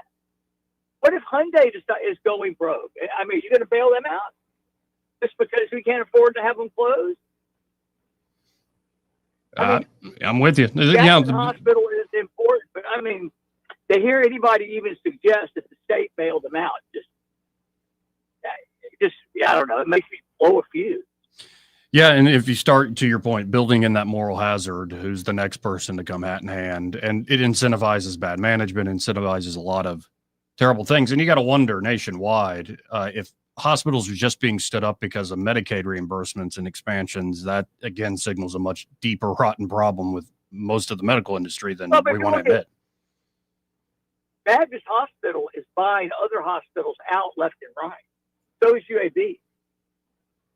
And if they've got enough excess capital to keep buying their competitors, it's just hard for me to believe that Jackson's problem doesn't boil down to management. Right. Would you be against something like a bridge from city, county, state to help UAB or Baptist do something like that? Kind of like go through the closure process, like make sure that you don't shut down all these beds as you try to do this. Right. Hey, I am for any solution that starts with getting rid of the current leadership at Jackson Hospital.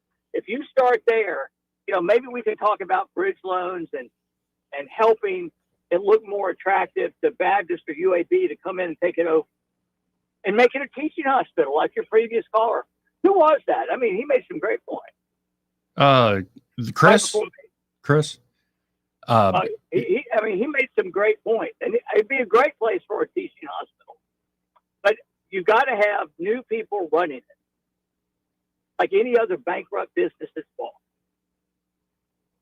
I mean, think of all the undone maintenance. They've got over $100 million in delayed maintenance that's not even part of the debt that's being talked about. I mean, they are in a mess, and it's due to management decisions. And then You know, from our conversation last week, I'm worried about all the other problems bedeviling the city.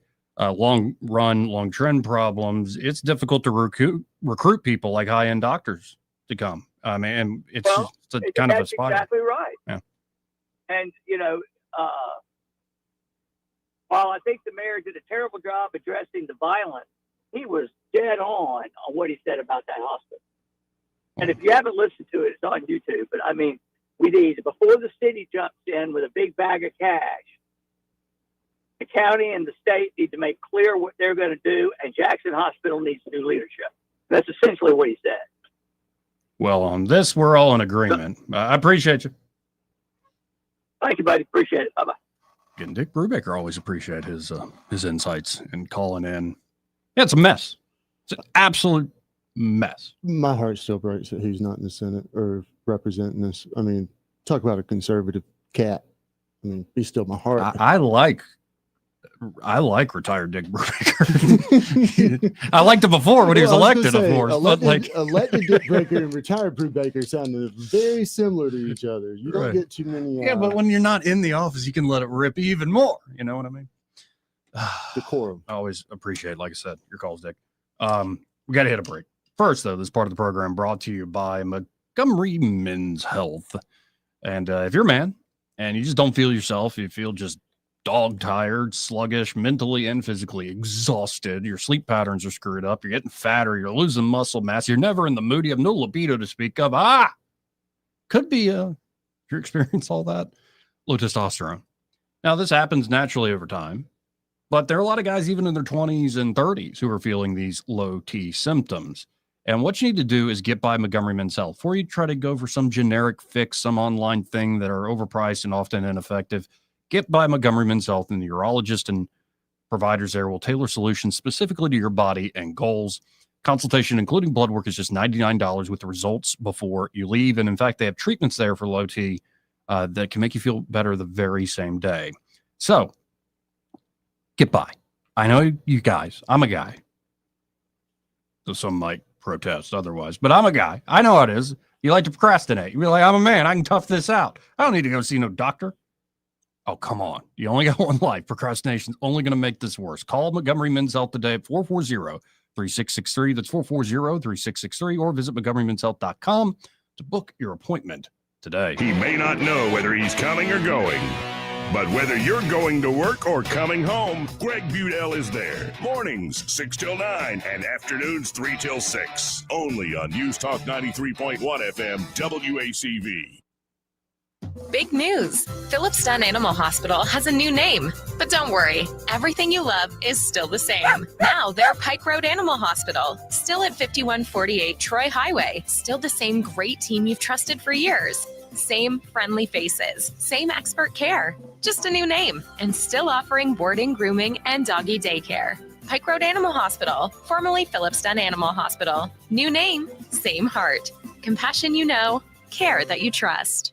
We worked with a lot of clients over the years, like a lot of clients. And the one thing we've learned is that every client deserves more. More attention, more dedication, more results. That's why we opened Hannah and Eddie Realty Group. Take real estate to the next level. Here, it's not about us. It's about you, your goals, your dreams, your success. Buying, selling, or investing, we built this brokerage to work harder and smarter for you. So give Eddie Bader a call, 334-322-0662. Or give me, Hannah Grantham, a call at 334-368-6358. And let us show you how real estate is done. This is your roving reporter. Today I'm talking to a lion tamer. What up, Wild Kingdom? I see you're working with the big cats. That's right, man. They're ferocious. Down Garfield are no tender victuals for you. I'll bet you've made so much money that you've had to hire yourself a money man. Yeah, man, and I've hired the best. You mean the man who could quite possibly be the most beloved asset preservationist in the world? That's right, man. David Ernest. The money man with the money plan. Yeah, Daddy-O, and you can call him toll-free at 833-596-7233. And those last 4 digits spell out the word safe. Yeah, man. Mr. Jinx, stop that. That's disgusting. Tell me, how did you get into this business? Well, my Uncle Claude, who was also a lion tamer, taught me everything I know. And what was your Uncle Claude's last name? Badley. Claude badly. Yeah, excuse me. I got to go scoop out the litter box. Make sure you get that joke while you're at it. Are you tired of the mainstream media's biased reporting? Do you want to stay informed on the news that really matters to you? Look no further than 1819 News. At 1819 News, we bring you the latest in Alabama news, politics, sports, culture, and more. We've assembled a team of journalists with Alabama values dedicated to the truth and the truth alone. Visit us at 1819news.com today. That's 1819news.com. Subscribe to our newsletter. Honest News, Alabama Values. Hello, everyone. Robbie Pelt with Capital City Roofing. If you think about it, your home is your biggest investment in life. Your roof covers your home, so why jeopardize your biggest investment on a roofer you don't know anything about when you can deal with a reputable roofing company like Capital City Roofing? We have an A+ Better Business rating and the best manufacturers and workmanship warranties available. We do all residential and commercial roofing applications that are certified through the manufacturer to ensure you get the best material and workmanship money can buy. We also have your project in our best interest before and after construction has been done. Don't hesitate to call us if you have any roofing issues or questions. We will match any of our competitors' price and give you the same great workmanship warranty. We also give free estimates. Give us a call today and let us show you the difference. 277-3311. That's 277-3311. Or you can check us out on the web at www.capitalcityroofing.com. Capital City Roofing. We capitalize the roofing industry. Welcome to Eclectic Coins, Montgomery's largest coin dealer, specializing in buying and selling investment-grade gold and silver coins. And they have a large selection of rare coins and coins from around the world. Visit them at 543 Northeastern Boulevard or on the web at eclecticcoins.com. Eclectic Coins, where collectors who know go. This hour of news and views is brought to you by our good friends at Alabama Home Mortgage. Alabama Home Mortgage, 567-4223. Visit them on the web at myalabamahomemortgage.com. NMLS number 1586368, an equal housing lender. Rich Thomas Weather is brought to you by Alabama Wholesale Lumber. It's more than just great prices on lumber. From Trex decking to energy-efficient windows and Tamco shingles, Alabama Wholesale Lumber has it all. Rich Thomas Weather.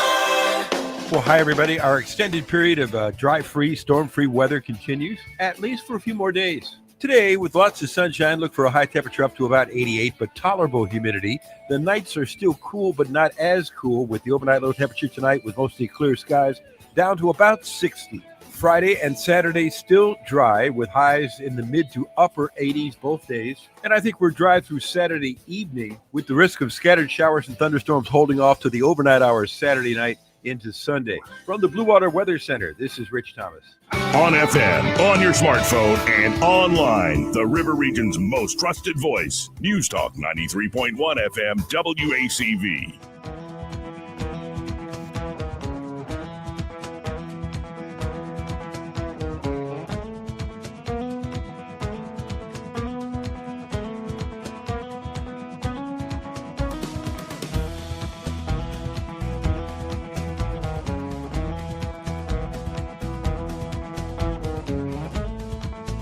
Joey Clark. Welcome back. I'm your host, Joey Clark. Before I forget, this entire hour brought to you by Alabama Home Mortgage. And they're at Alabama Home Mortgage, Kim Williams and Madeline Cannon.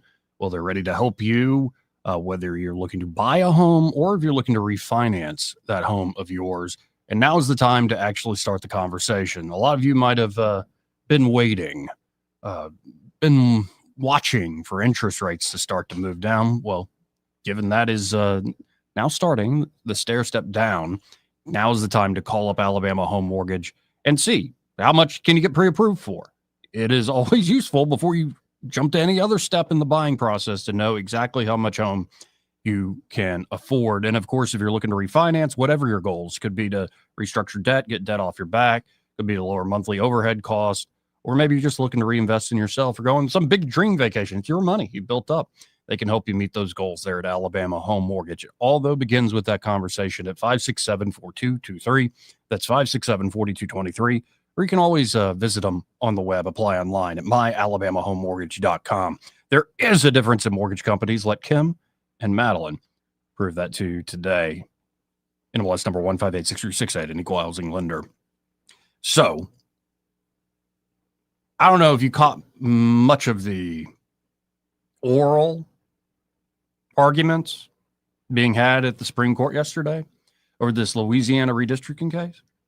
A little bit. I want to play one clip in a second, but first I want to read this story written up by Caleb Taylor there at 1892 News. And by the way, I maybe I should just text people direct. I would love to have Steve Marshall on the show. Seriously. I had a wonderful time with Catherine Robertson running for AG, his counsel there at the AG's office. I would love to talk to Steve Marshall about his run for Senate. I know it's still early. Steve, you're here in Montgomery. Come on. I'm putting it out on the airways. Come on by anytime you like. What's the guy got to do? Come on. Because I like it, man. And I know it's getting to be a crowded field there in the United States Senate race. So I'd love to talk to you, Steve. That said, the U.S. Supreme Court should declare race-based redistricting unconstitutional now, according to Alabama Attorney General Steve Marshall. Oral arguments were held in Louisiana v. Calais, is it Calais? On Wednesday. The case addresses racial considerations in the drawing of congressional redistricting maps in Louisiana and could significantly impact Alabama and other states involved in similar lawsuits. Here's what Marshall told 1819 News yesterday. Argument today showed again the impossible position states face in redistricting, where partisan actors can sue a state to demand race-based districts to obtain partisan goals. Just like the Supreme Court declared race-based college admissions unconstitutional 2 years ago, it should declare race-based redistricting unconstitutional now. That is, again, from the Attorney General, the great state of Alabama. And it's difficult in like some of these oral arguments, like to actually get a good soundbite, because it is a bit belabored and complicated and citing this and citing that. But there was this one moment where I believe this is the guy arguing on the behalf of the state of Louisiana. Is it Hasim Mupon? Mupon. He is the principal deputy solicitor general there for the state of Louisiana. He was arguing the case before the court yesterday on behalf of Louisiana. And this moment is, I believe he's arguing with Justice Sotomayor. This is a great way to just kind of whittle it all down to the point. For partisan effect. There was racially polarized voting even within the Democratic Party. That's where Section 2 matters, where you have a reason to think that a racial group is being treated. Here too. You have proof of that here. No, you don't. What you have here is that Republicans and Democrats are different. There's no. You have some that even white Republicans or white Democrats won't vote for black candidates. Right, but if these were white Democrats, there's no reason to think they would have a second district. None. And so what is happening here is their argument is because these Democrats happen to be black, they get a second district. If they were all white, we all agree they wouldn't get a second district. That is literally the definition of race subordinating traditional principles. Pretty strong argument there. Yeah, he's making a good point. Yeah. And then this one from yesterday, Justice Ketanji Brown Jackson. Not a good argument. I'm going to go ahead and jump out on a limb on this one. Yeah, you're already seeing what's coming. Let's just listen to it again. This is Justice Jackson, newest member of the court. The highest court in the land. Yeah, making she draws the parallel between needing minority majority districts, new black districts, and the Americans with Disabilities Act. A kind of paradigmatic example of this is something like the ADA. Congress passed the Americans with Disabilities Act against the backdrop of a world that was generally not accessible to people with disabilities. And so it was discriminatory in effect because these folks were not able to access these buildings. And it didn't matter whether the person who built the building or the person who owned the building intended for them to be exclusionary. That's irrelevant. Congress said the facilities have to be made equally open to people with disabilities if readily possible.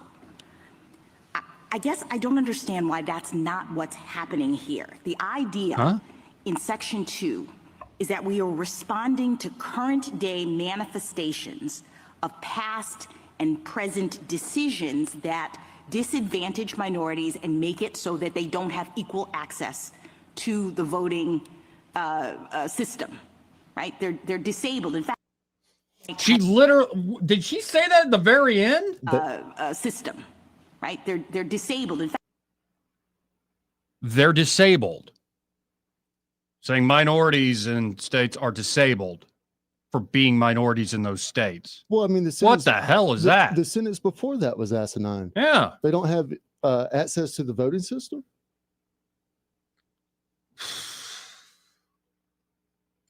Okay, if that's what you want to go with. She's trying to make a point about disparate impact.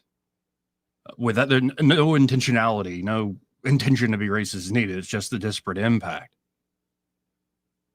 Man, that's a heck of a thing to say, that because we can't get a district that advantages a particular racial group, then that's essentially saying that racial group is then disabled.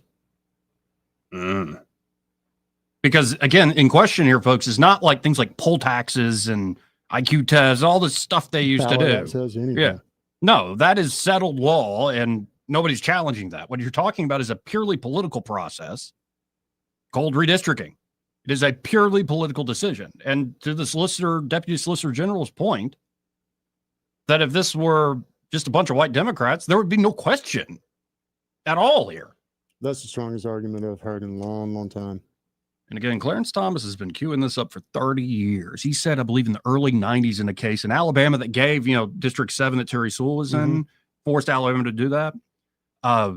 He said then, over 30 years ago, that what y'all are doing, the logic you have set up, and I think they call it the jingles or the gingles test or whatever, the logic y'all have set up here in the court will lead to a group entitlement, that will run up against individual rights and individual access. And you will essentially, eventually be, you're not today, but down the road, you will be arguing for proportional representation based on group identity, in particular, racial identity. You will be advocating for a racial gerrymander based on just the proportion of the population. And this flies in the face of the 14th Amendment in so many ways. So we'll see if Thomas was allowed to write that majority opinion. It's all going to hinge on Brett Kavanaugh. I got to hit a quick break here. We'll be right back. Want to carry News Talk in your pocket? Download the News Talk 93.1 app from the App Store. Available on iPhone and Android. Never miss a moment. Download now.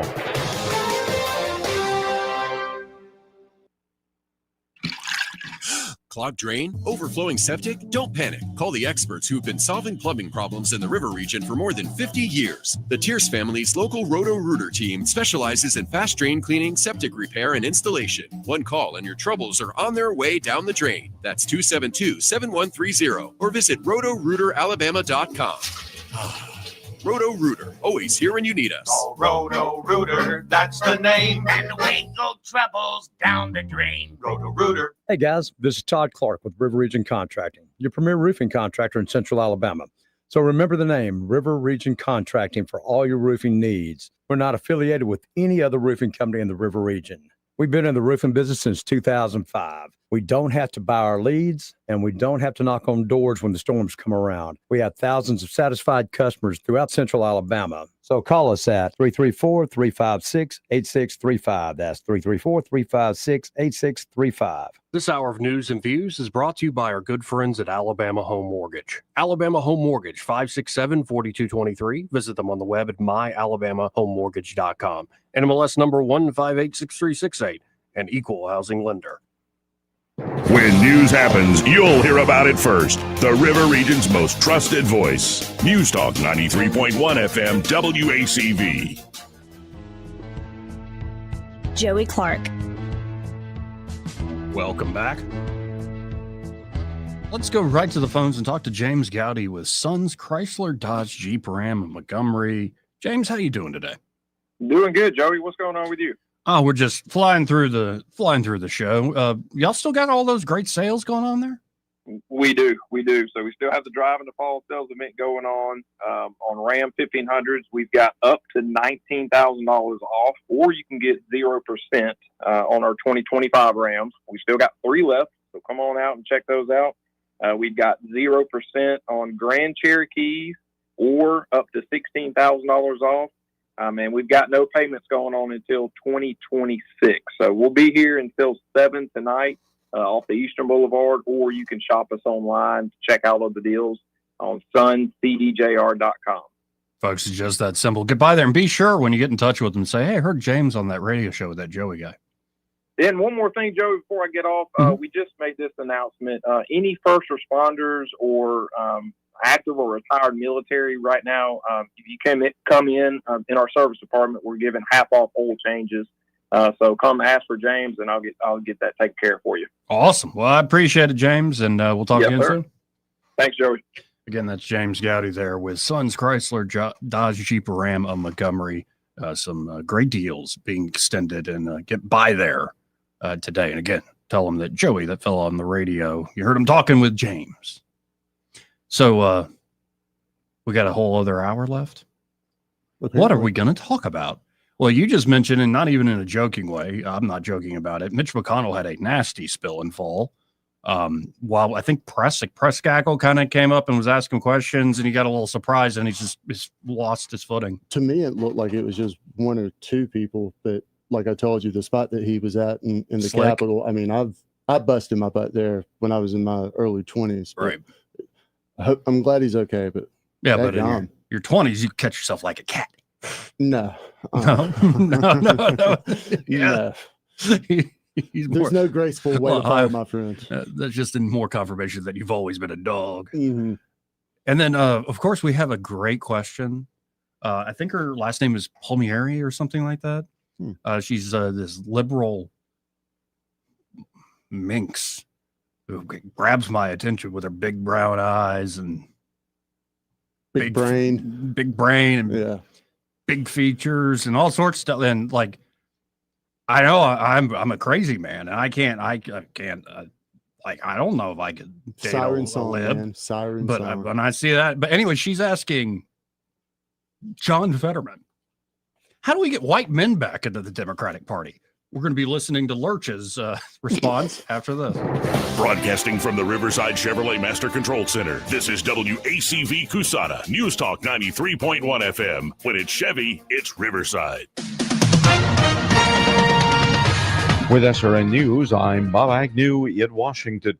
The barbs are still flying back and forth over the government shutdown. Senate Minority Leader Chuck Schumer chides Republicans for not negotiating his party's demand for $1.5 trillion in new spending, much of it on health care, including for illegal immigrants. But House Speaker Mike Johnson says the Democrats are engaged in a number of stunts to try and publicize their side of the debate.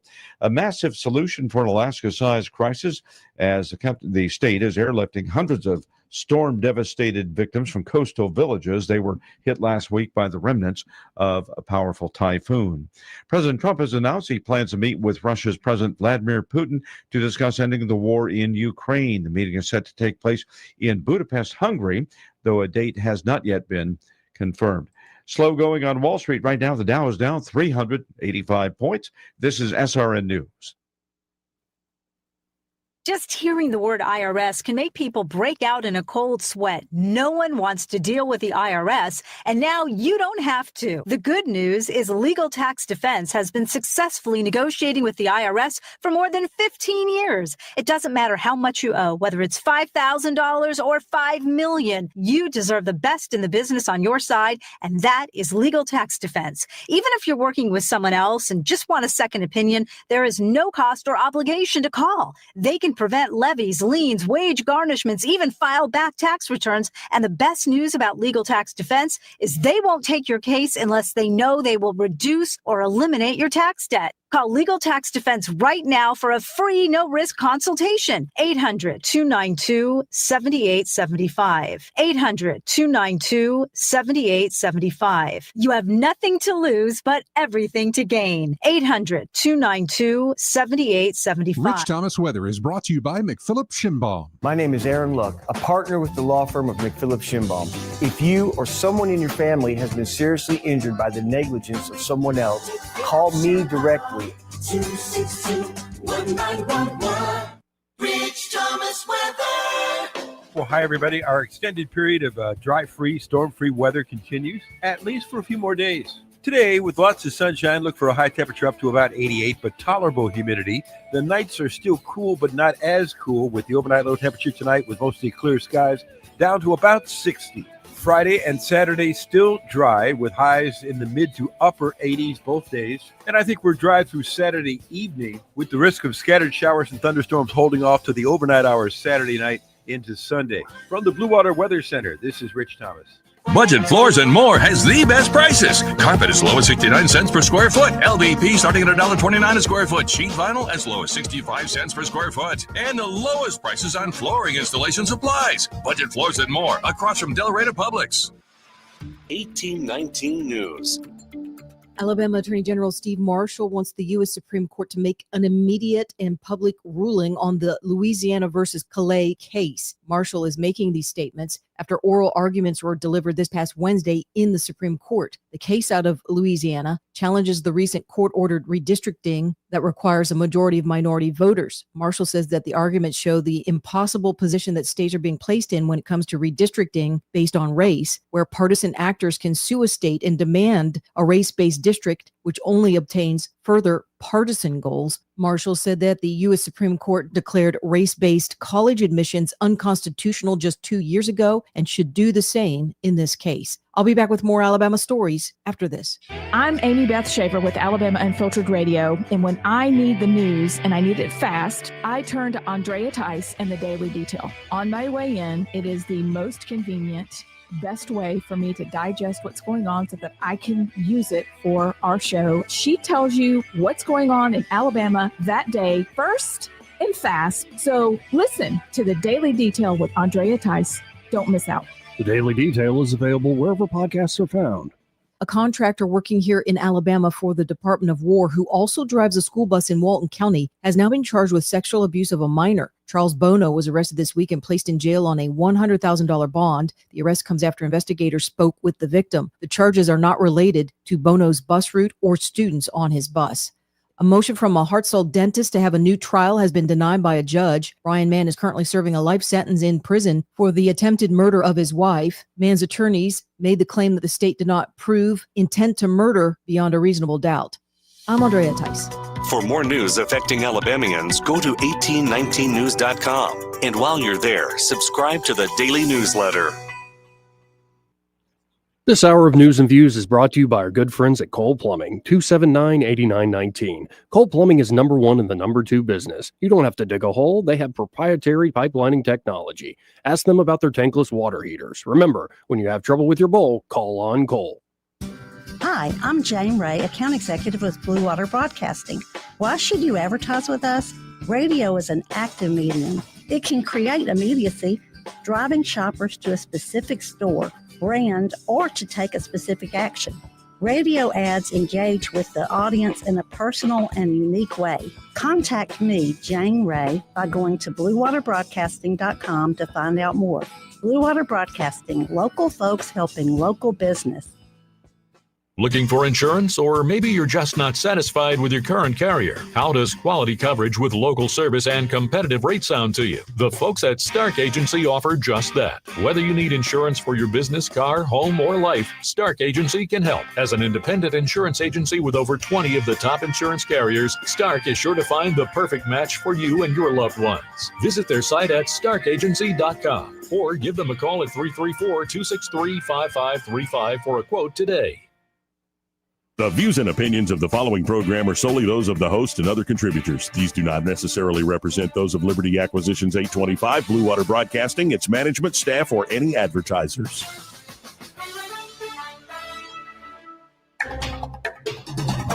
It's time for Montgomery's conversational radio show. It's news and views on News Talk 93.1 FM. To join the conversation, call 272-9228.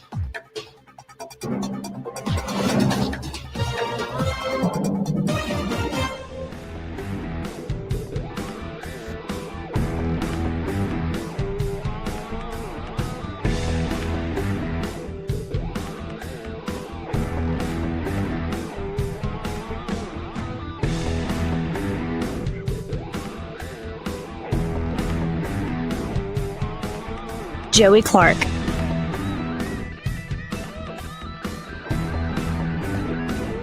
Welcome back. I'm your host, Joey Clark. Byron Sheehy here in the studio with me. And In a moment here, we will get to, Tara Palmieri. She's interviewing John Fetterman. You can see from the photo I've left up that I like her very much. She's an angel, at least by her looks. And she's going to be asking Fetterman in particular, how do you get white men back? But real quick, that's a good start. Looks like in terms of the Middle East process that Hamas is saying we need help finding some of the bodies, the remains of people. Now, all the living hostages have returned. Honestly, some of those images are some of the most heartwarming things and just also heartbreaking. Just the story of that. I cannot imagine. But then apparently more trouble finding more of the remains, requesting technology. Also, Trump announced recently, and part of this is maybe to the credit of the First Lady. First time I've ever really praised a First Lady. But apparently Melania Trump has been writing personal letters to Putin, in particular about the children who have been kidnapped and taken in every which way throughout the war there in Ukraine. And Trump announced he will be meeting in Budapest with Putin before meeting with Zelensky. So it's another summit to try to actually wrap this thing up. We'll see. Was that part of the same article that said that is either Putin or the First Lady said that Putin has expressed that he'd rather deal with her than anyone else from the administration? I mean, I don't blame him for that. Sure. But, I mean, that's kind of cool that, they have that connection or that rapport.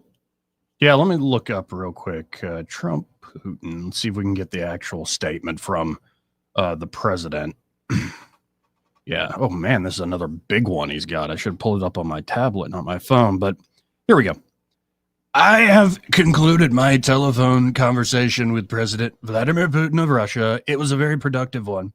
President Putin congratulated me and the United States on the great accomplishment of peace in the Middle East, something that he said has been dreamed of for centuries. I actually believe that the success in the Middle East will help our negotiation in attaining an end to the war with Russia, Ukraine. President Putin thanked the First Lady, Melania, for her involvement with children. He was very appreciative and said that this will continue. We also spent a great deal of time talking about the trade between Russia and the United States when the war is over. At the conclusion of the call, we agreed that there will be a meeting of our high-level advisors next week. The initial meetings will be led by Marco Rubio, together with various other people to be designated. A meeting location is to be determined. President Putin and I will then meet in an agreed-upon location, Budapest, Hungary, to see if we can bring this quote-unquote inglorious war between Russia and Ukraine to an end. And then President Zelensky and Trump will be meeting tomorrow in the Oval Office, where they'll discuss the conversation with Putin and much more.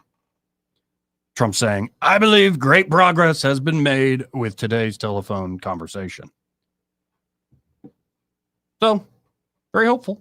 I'm sorry, I've been doing a little fact finding on Miss Palmieri. Oh, yeah. No, she's distracting, ain't she? No, she was on Tim Pool's show months ago, and she crapped the bed. Like, it was not a good performance on her part. She was having a lot of trouble backing up the talking points. Well, as they, it's one thing to be able to say and then have pushback and have real conversation. She was kind of folding like a cheap suit. Honestly, though, she's one of the new young Democrats that's trying to make the new media work. And to her credit, she's succeeding to a degree. So I can't knock somebody for being effective in that regard. But often, like, the messaging is just like, well, here, we'll just play the clip here. Because this is, again, Tara Palmieri, and she's talking to John Fetterman. John Fetterman, which, by the way, I think Senator Burt really is working on Fetterman.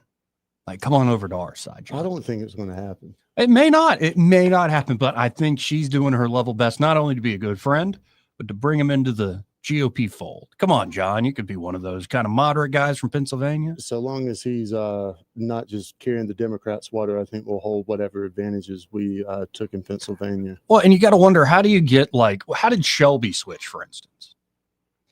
I don't think it was an overnight thing. I bet it's because somebody was besties for the resties with old Dick Shelby from the Republican side. And then finally, when Shelby saw the writing on the wall of like, well, damn, all the Dixiecrats are moving too. It's like, all right, thanks for being my friend. I'm coming over to y'all side. Yeah, but what'd you say? It didn't happen overnight? No. It took 30 years. Yeah. I mean, you stay in politics long enough, I think you're bound to see the pendulum switch the other way. Oh, hello, Eddie. Hey, guys. Bye, Eddie. Okay. Bye, guys. I'll see you tomorrow, maybe? Yes, sir. All of us tomorrow. Okay. All of us.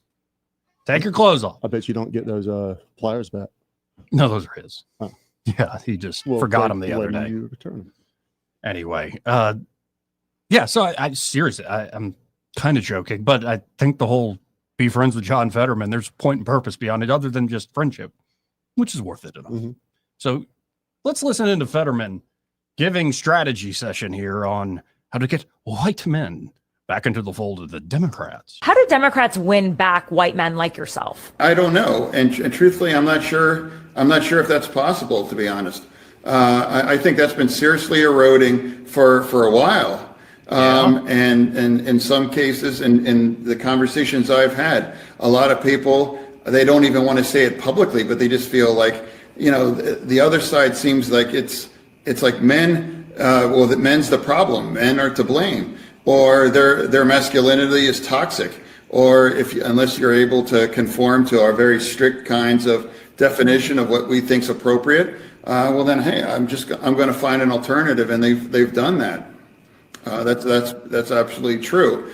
And once we've kind of turned their back on that demographic, it's going to be difficult to rebuild and replace that with those voters, because I think that migration has been ongoing phenomenon for several years, and that was been in front and center, in part of the election in 24. He's not wrong.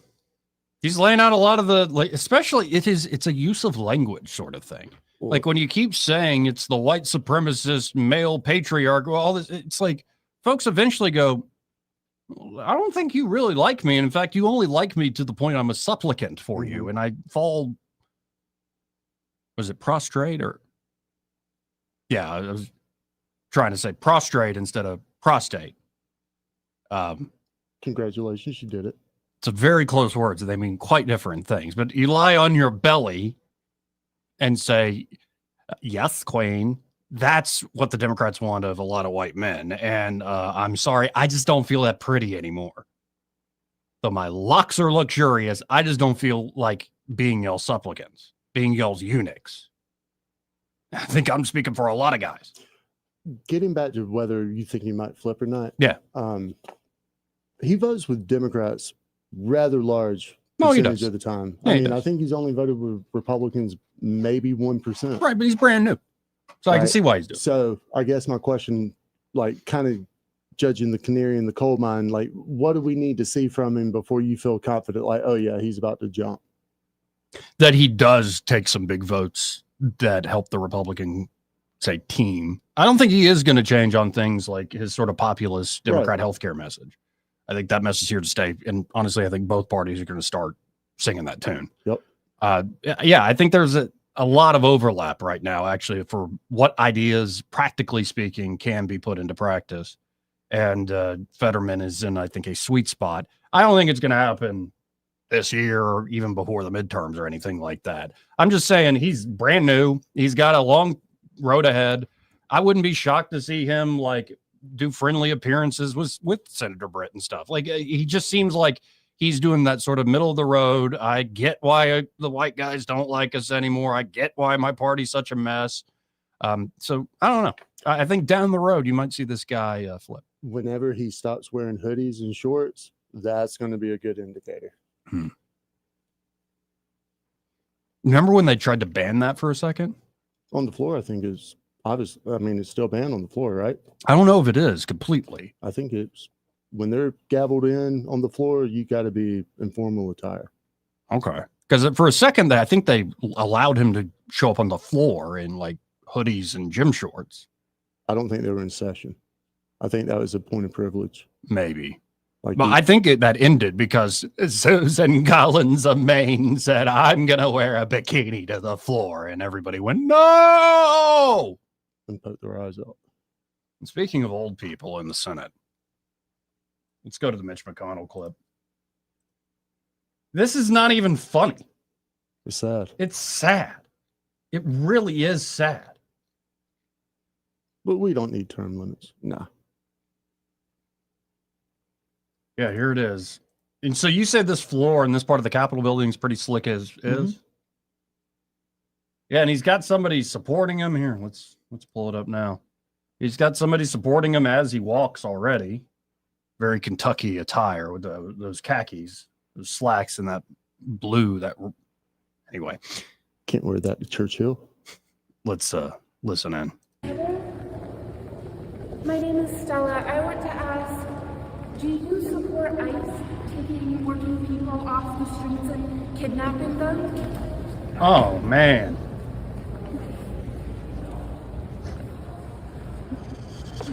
That was a little rougher than my first view. Like, he's lucky he didn't. I'm not joking. He's lucky he didn't break a hip. Was that the end of it? I like the way he looks at the camera and just kind of waves like, all right, I'm all right. Kidnapping them? Whew. Wait until he stands up. Did catch himself a little bit.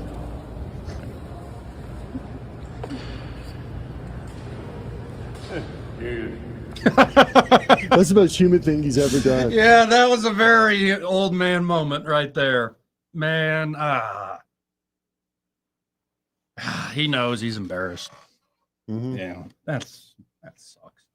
But it's also like people that choose to stay up there are playing with fire.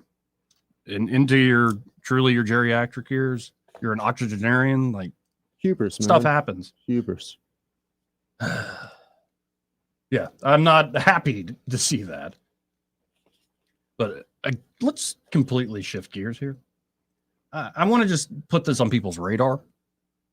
As I've been doing this deep dive into like all the Christian podcasts, there's a lot of different ones out there. From the Protestant side, he's a Canadian. Wes Huff is awesome.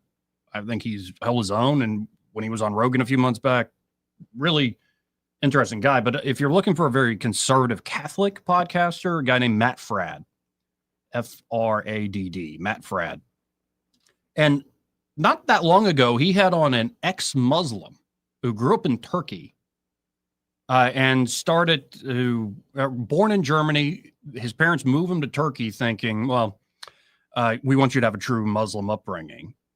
And he's just, the more he learned, he's like, he kept feeling this tug to Christ, like, and then started thinking about like the awful practices being done, say, behind the scenes.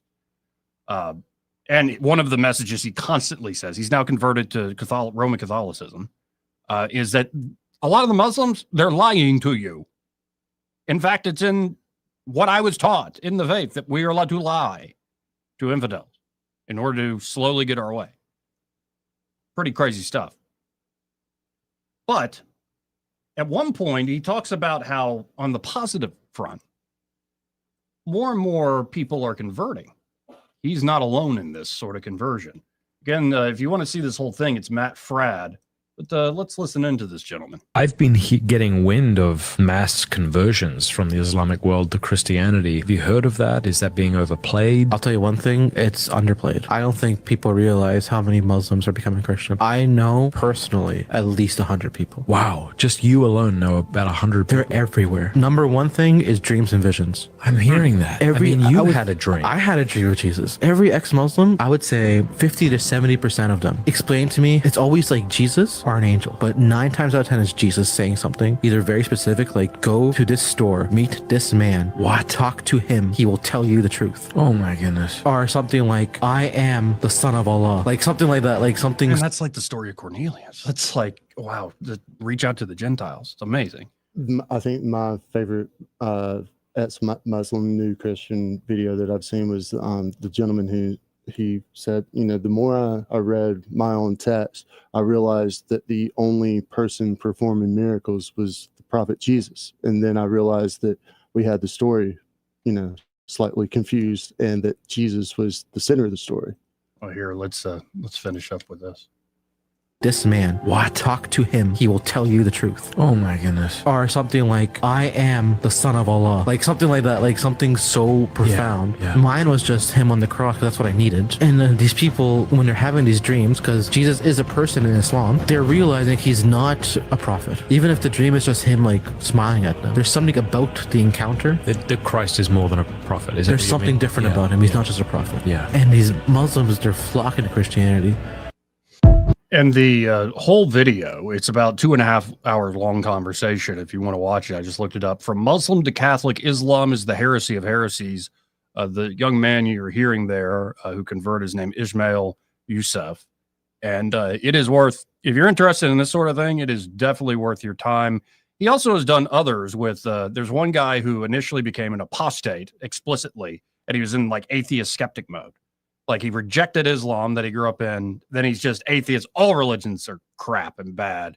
And slowly over time, as he's doing the whole like, shut up Muslims, no God exists, all this stuff, he started to realize like, okay, I'm not going to go back to that, but this is not, what I'm yelling is not foundational. Like I feel full of it. Mm-hmm. And he started searching himself. So there's another one called The Truth About Islam, Matt Frad podcast. And what's crazy, and I was saying it yesterday, is you can find so many resources these days and people very publicly having open conversations about this stuff. And though it may not always be germane to Alabama or even to the United States, to see what is a global church actually growing, and by the way, becoming more, let's say, conservative, not even in a political way, but just conservative, like traditionalist, more and more of the converts in particular to Roman Catholicism, but you're also seeing a huge uptick with Protestantism. And so it's going to be, I think, a fascinating next few years. And that's something that must continue. And as I keep saying, the hardest part is it's a lifelong thing. Like you want to be like, yep, I'm new, I'm free. And yes, hopefully you'll be infused with the Spirit and you'll start bearing those fruits. But I've also found that it's easy to say stuff, a lot harder to put it into practice over the years. Relationships are like that though, man. They take work. Exactly right. And I think that's the best way to put it. It's not like somebody proved to you 2 + 2 = 4, though. Did you really need that proved? But it's not propositional. It's not like this analytical thing where, I was able to I read all of Thomas Aquinas and, the catechism and stuff, and I came to an intellectual. No, I think it is more like being welcomed into a family. And you need to learn the family lore. And when you start to think of it in that way, where you're like, sometimes you're not so sure about family members. And you're like, I don't know about that. Like, and you might even feel like you need to rebel against it and whatnot. But when you start to understand that, yeah, it's more like being brought into the fold, a loving relationship, than it is about, some math quiz or a correct philosophical answer. That's when I think you start to open your eyes. And my eyes have been open in the last several years, especially to things like dreams. I've had one, I wrote about it years ago. I've had those dreams myself that shake you to your core, and it feels more real than real. So when I hear this guy testify to that, that it was a dream that swayed him, I believe it. I believe it wholeheartedly. And it meets people in all sorts of different ways. Maybe you are the intellectual type and you got to overthink it, or maybe you just need to hear a good song or have that dream, or you need that one encouraging word from somebody who believes. It can meet you all sorts of places. It can be very complicated and very simple. I may have told you this. One of my favorite comments on it was from Cat Williams, of all people. And he basically said, faith, or having your faith renewed, is something special in the sense that only you know that it's working, or only you can feel the difference. Yes. Other people can see maybe changes and behaviors and stuff like that, maybe a little bit more sunny, positive disposition, but only you can truly feel it. And I thought that was kind of insightful from old Cat. I like Cat Williams, man. From time to time. No, I've liked him since he was crazy as a bed bug. Pimp Chronicles too. Like he was. Cat's funny and brilliant. Let's go to line 1. You're on there. Who's this? This Papa B. Hey, Papa B. Papa? Hey. I mean, I'm not just totally sold that, Fetterman is actually indicative of a white guy. But he's bald, man. He's like, I mean, he's more Sasquatch than anything else. Kind of missing linkish type. Fester Adams. Sure. Yeah, there was a bit of a growth on his neck there. I thought it was like the mesothelioma commercial they ran on Fox for years. Man. It's the brow. I mean, it's Neanderthalic. So I'm not, But anyway, I don't think he can probably speak for me about, why the Democrats lost me. Because, I mean, that happened before I started voting even. Right. But, for my family before, Reagan, it was Democrat City down where, I used to live.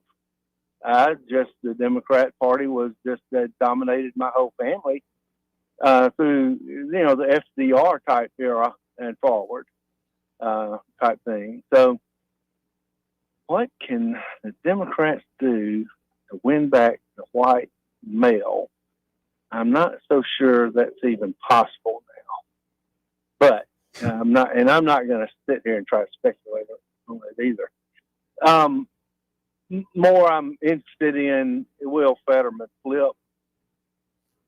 I don't know, man. Down the road. I keep thinking that he might. Yeah, down the road.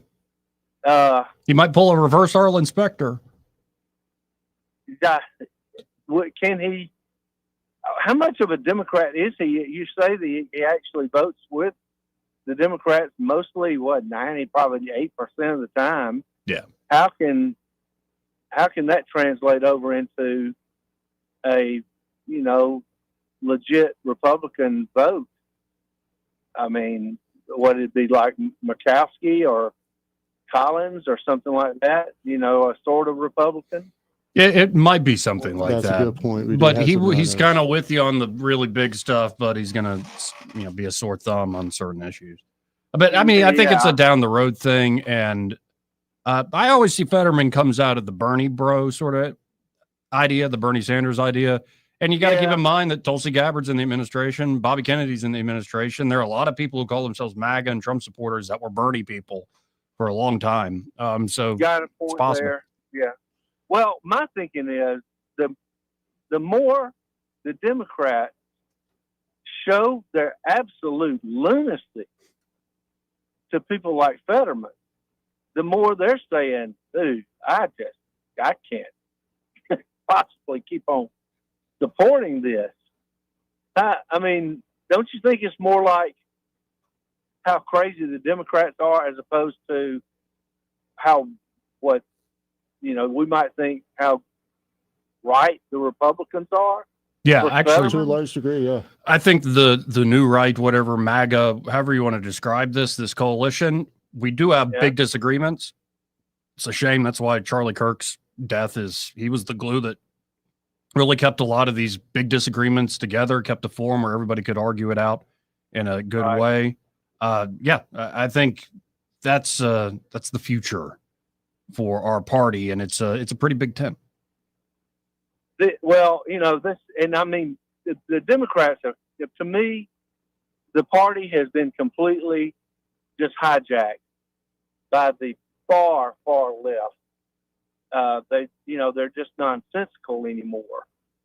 And so that's kind of what would be the springboard, if anything, for somebody like Fetterman to switch. It wouldn't be so much how great the Republican Party is for him, but just how out of outer space the Democrats have become.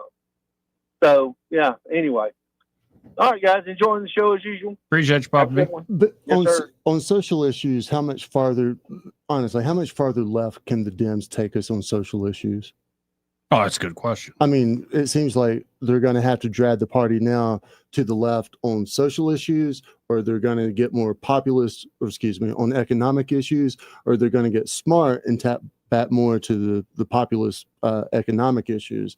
But going back to... And they also need to embrace a wrecking ball. I think they need to embrace we can be builders again. And like this whole idea of you just build on top of the Lego stack that they've been building since FDR and Woodrow Wilson Like but you've seen some liberals talk, like Ezra Klein's talked about this. I saw him talking with Jon Stewart. Like they went over how it would take to get a grant program for broadband and the amount of middlemen. And so it just, those two like dyed in the wool Democrats, like liberals, are reading through the process and they're slowly starting to realize, oh, this was always kind of a grift. Like this is just legal graft right here. But the wrecking ball, I'm afraid, is going to come in the form of like Mandami or someone like that. It's not going to be that, oh, we were onto something here. It's going to be, oh, we were completely wrong and we just got to tear it down and build it back in the form of Lenin. I mean, it's going to be that far left economic stuff, man. Yeah. I mean, if they were smart, I think they'd go back to the populists, but going to Papa B's point about who drove them to the left on these social issues, it was young Democrats pushing out old Democrats.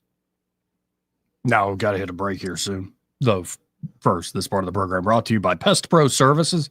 And they're at Pest Pro Ashley and that great team ready to help you out with any and all of your pest control needs. You should already be a monthly subscriber there to Pest Pro Services, get that basic pest control protection. But as we head into the cooler months, the fall and the winter, those little wildlife critters are going to try to get inside and find a warm place. And honestly, you don't want that. You don't want mice in your house. You don't want squirrels in your house. You don't want a raccoon in your house. My God. And so they have this thing called wildlife control at Pest Pro Services. So they're going to try to stop any of that property damage, health risk, and just general stress as you're hearing bumps in the middle of the night when it comes to that wildlife getting inside. So what they do is detailed inspections to find entry points, exit points. They get the little critters out, exclusion work to seal it off, but it's sort of, it's not just, oh, get them out now. It's long-term prevention. They're going to make sure your house is jam up and jelly tight, as the song says, and that little squirrel, those mice, all that stuff ain't going to get back inside your lovely home, your warm place as we head into the fall and winter months. So y'all check out Pest Pro Services today. Call them up at 265-9990. That's 265-9990. Or you can always go to ppsriverregion.com or search Pest Pro Services on the Book of Faces. When you want to know, call a pro. Pest Pro Services. And be sure to tell Ashley and that great team that Joey and Byron, those fellas on the radio, sent you. He may not know whether he's coming or going, but whether you're going to work or coming home, Greg Budell is there. Mornings, 6 till 9, and afternoons, 3 till 6. Only on News Talk 93.1 FM, WACV.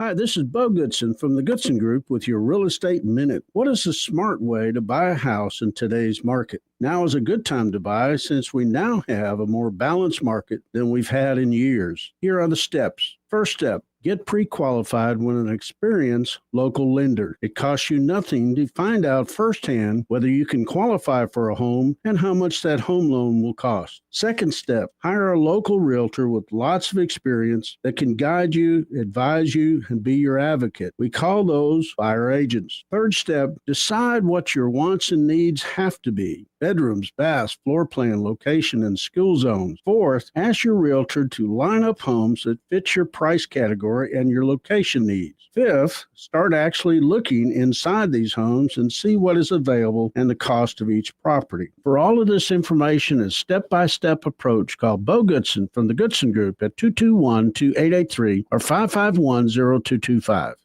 Holy cow, Benji. Gold has gone up to $4,000 an ounce. How can our audience cash in at Marguerite's? At Marguerite's, we do more than sell jewelry. We also buy jewelry. If you have old jewelry, broken jewelry that you don't know what it is, bring it to us and we'll pay you for it. So don't let your old jewelry collect dust. Let Marguerite's pay you for it. Take advantage of gold being at an all-time high. Come see us at Marguerite's and let us give you some money. Tell them where they can find you, Benji. We're at 8163 Vaughn Road at the Pepper Tree Shopping Center. We're open 7 days a week.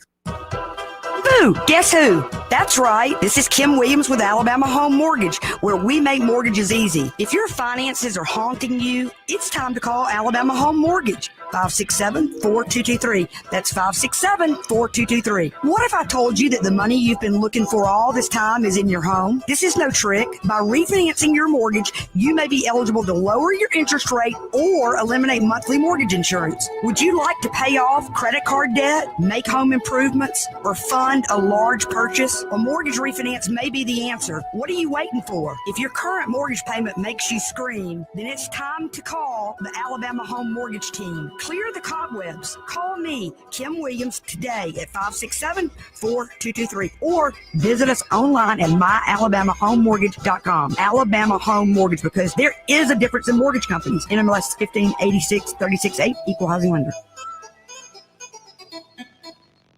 For too long, Alabama's statewide news companies have shamed us for our conservative Christian values. Alabama deserves a news company that cherishes our culture, a company that isn't bought and paid for by the powers that be. 1819 News is that company.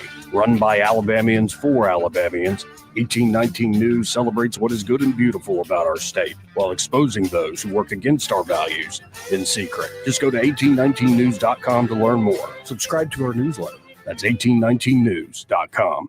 This hour of News and Views is brought to you by our good friends at Cole Plumbing, 279-8919. Cole Plumbing is number one in the number two business. You don't have to dig a hole. They have proprietary pipelining technology. Ask them about their tankless water heaters. Remember, when you have trouble with your bowl, call on Cole. Here at Adams Drugs, we let our customers do the talking. I'm here with Ronnie Taunton, who was a longtime customer of Adams Drugs, moved away for 3 years, and came back to town recently. Ronnie, what did you do for another pharmacy when you moved out of town? When we moved to Fairhope, we were looking for a local. We did not want to go to a big box store. And we did find one, but the service was not up to par. Adams Drug really spoiled us. What was it like to come back to Adams Drugs again? It was very easy. We picked up the phone when we got back, came up to Prattville and called the branch there in Prattville, and they took that phone call and did the rest of it. We didn't have to do a thing. It was very simple. We're glad to be back with them. They're so efficient and customer service oriented. Come in to any of our 12 Adams Drugs locations. Visit us at adamsdrugs.net to find the location nearest you. Adams Drugs is your independently owned Health Mart pharmacy. Health Mart, taking the time to listen and care. This is David Ernest from the Health and Wealth Show, and if you can hear this, we want to come see you. You heard right! David Ernest and the crew from the Health and Wealth Show want to come to your town just to say hello. All you have to do is let them know who you are and where you are. It's as simple as that. It can't be that simple. Oh, yes, it is. What do we have to do? Write your name on the back of a $20 bill. Then, sorry, that's the wrong offer. If you would like David Ernest and the crew from the Health and Wealth Show to come visit you, call toll-free 833-596-7233. That's 833. Phone number. And come see you. If that method is not to your liking, get on Facebook. Go to Ernest Financial, Montgomery, Alabama. Click on the page. Then click on the pinned post at the top, and there's all the information you need. David Ernest wants to come see you. Brought to you by Ernest Financial, LLC, serving the community for over 40 years. The Rich Thomas Weather Network, brought to you by Montgomery Paint and Body. From little fender benders to total body repair, MPB will fix it good as new, maybe better. For 4 decades, the Turner family has been getting you back on the road. Call 279-7325. Rich Thomas Weather. Well, hi, everybody. Our extended period of dry-free, storm-free weather continues, at least for a few more days. Today, with lots of sunshine, look for a high temperature up to about 88, but tolerable humidity. The nights are still cool, but not as cool, with the overnight low temperature tonight with mostly clear skies down to about 60. Friday and Saturday still dry with highs in the mid to upper 80s both days. And I think we're dry through Saturday evening with the risk of scattered showers and thunderstorms holding off to the overnight hours Saturday night into Sunday. From the Blue Water Weather Center, this is Rich Thomas. We're redesigning financial freedom at CB&S Bank. Make purchases at participating stores and restaurants using your CB&S Bank debit card through your mobile devices with Mobile Wallet. Charges and fees may apply from your cellular service provider. Contact your service provider for more information. Member FDIC. The premier place the River Region turns to for news, weather, traffic, and opinion. News Talk 93.1 FM WACV.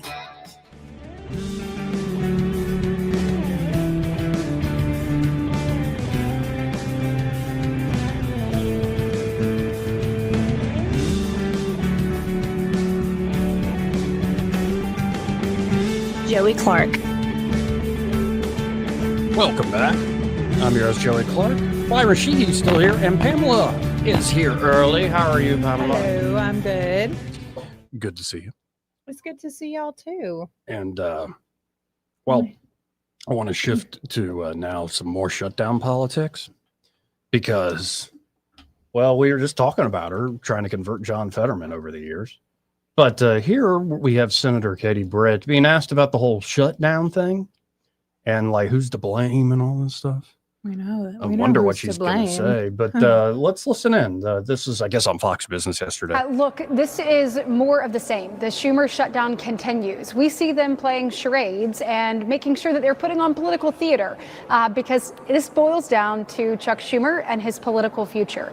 He has seen the left wing of his party take over, and now he is following suit. He is so afraid of his own shadow that happens to be named AOC and a primary that may occur next year. And guess who's paying the price? The American people. We came forth again today and said, let's fund the government with a clean CR. You do realize this is continuing to fund at a level that they voted for 13 times, which shows you that this is all about politics and not about the people we serve. We are sick of it. We are ready to make sure that we fund the government where people get paychecks. I commend President Trump for what he's doing, trying to figure out how to make sure to pay our troops, trying to make sure that the WIC program does not expire. He's trying to make sure that these things that the American people depend on actually continue. At the same time, we see Chuck Schumer just prepping for his No Kings rally on Saturday. So the focus here couldn't be greater. Ours is on the American people. Theirs is about trying to preserve Chuck Schumer in his next election. Yeah, the Republicans have been ready. And Yeah, so you got to wonder what's going to like actually end this thing. I know, like what you told me, I've heard echoed by senators and so many other Republican talking heads that after No Kings is when this will probably break.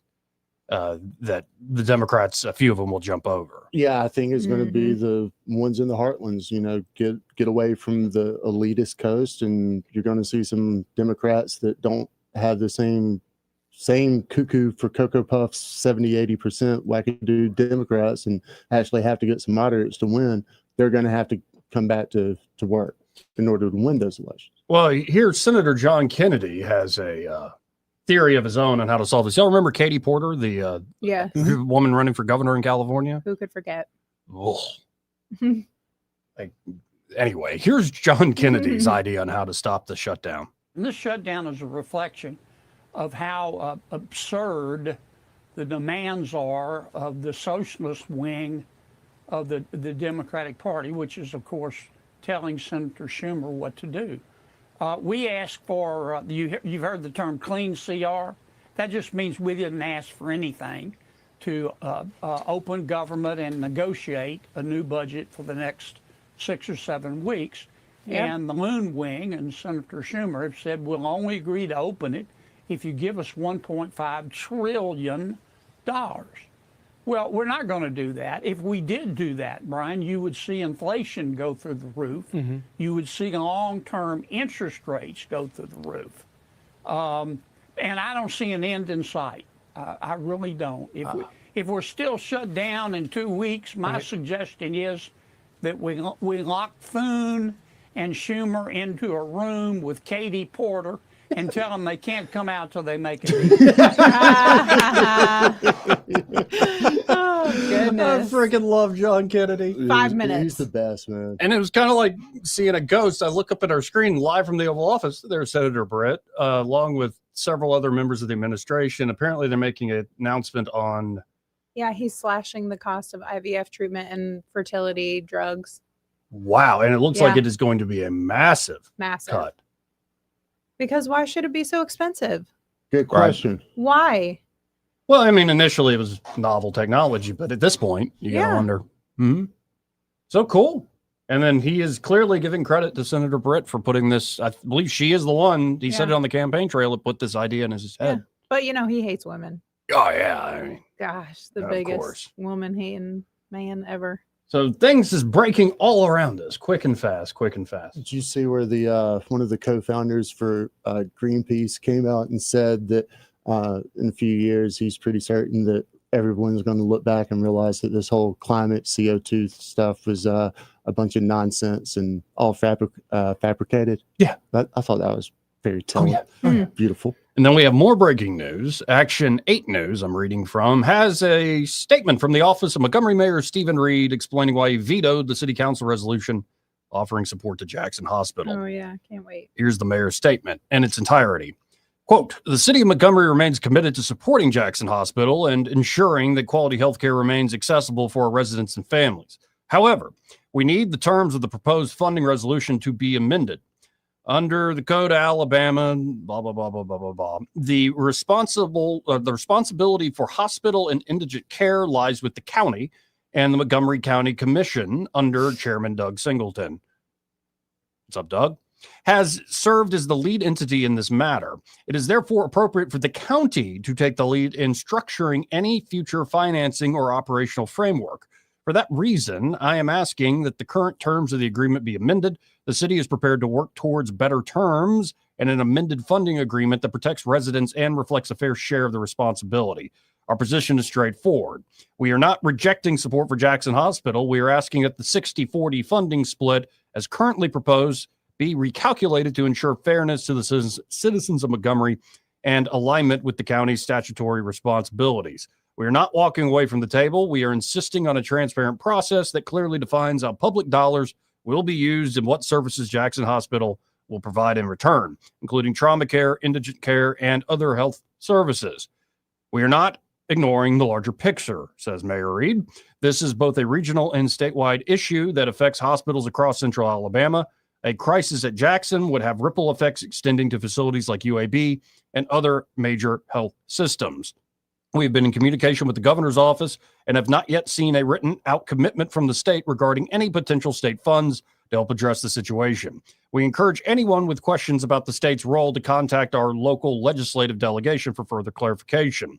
We will continue discussions with the city council about what responsible support looks like moving forward. Our message is clear. We are not withdrawing support from Jackson Hospital. We are insisting on accountability, fairness, and partnership for the good of our residents and the integrity of public resources. Of course, the city council can override the mayor's veto with a simple majority vote.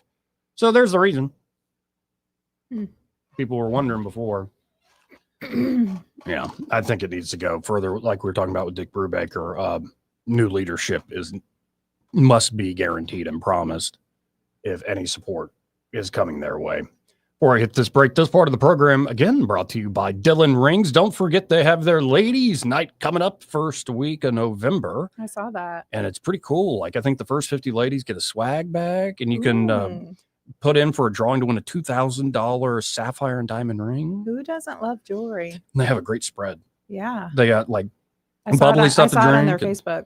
And like today. all sorts of like cheeses and hors d'oeuvres and stuff. It's a great night. It's a great way to shop for jewelry. Bring the girlfriends over and just check out Dylan Rings on Facebook if you want to learn more of the details. Look at them yourself for that upcoming big ladies' night out event. But of course, they're at Dylan Rings. They are a full service jewelry shop that can be like, hey, we can sell you stuff. They got great inventory. They can also repair that jewelry that you love that's having a problem. Do a spa treatment to make that jewelry you love shine and shimmer all brand new again. Of course, they can buy old jewelry off you, do appraisals. They really can do it all. And don't forget the custom design work. Josh Ryder, the man, is really good at what he does. Y'all check him out today. Again, that's 119 Brown Springs Road here in Montgomery, just off Atlanta Highway. And be sure to tell Josh and Leslie that Joey, that fella on the radio, sent you. We'll be right back. Want to carry News Talk in your pocket? Download the News Talk 93.1 app from the App Store. Available on iPhone and Android. Never miss a moment. Download now.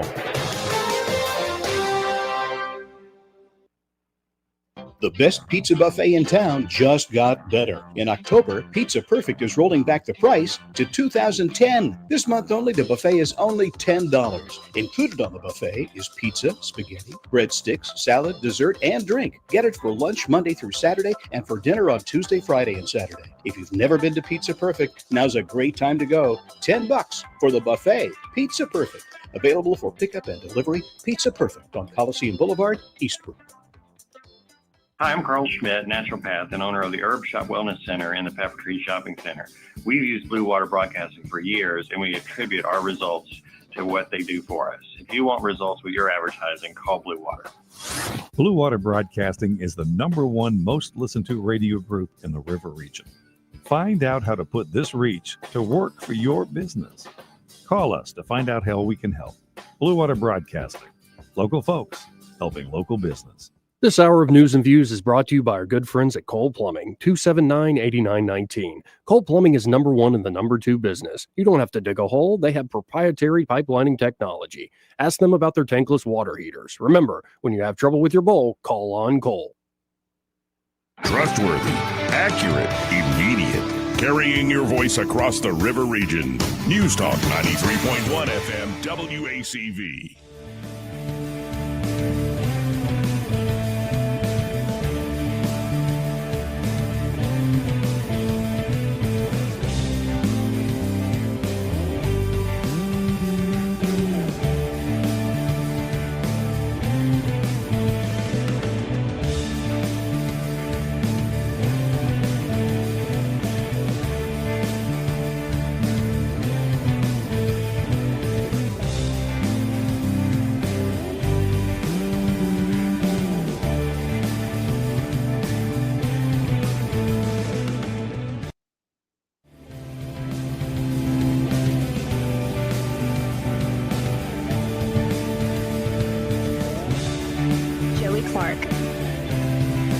Welcome back.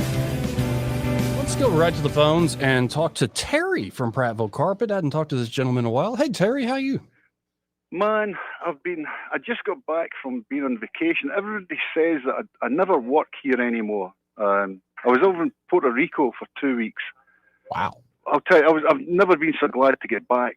It was, whenever you get, I know a lot of your listeners will probably understand, as you get older, you get just grumpier, and I don't know, the beds, the pillow, the heat, everything was just horrible.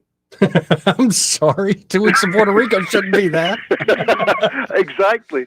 And that's what I was thinking, but every time, the pillow wouldn't be right, and then my wife's saying, well, we should have brought your pillows, and I think, good Lord, I was never like this when I was 40 years old. Turning 65 hurts. It sucks. So you're glad to be back home, though?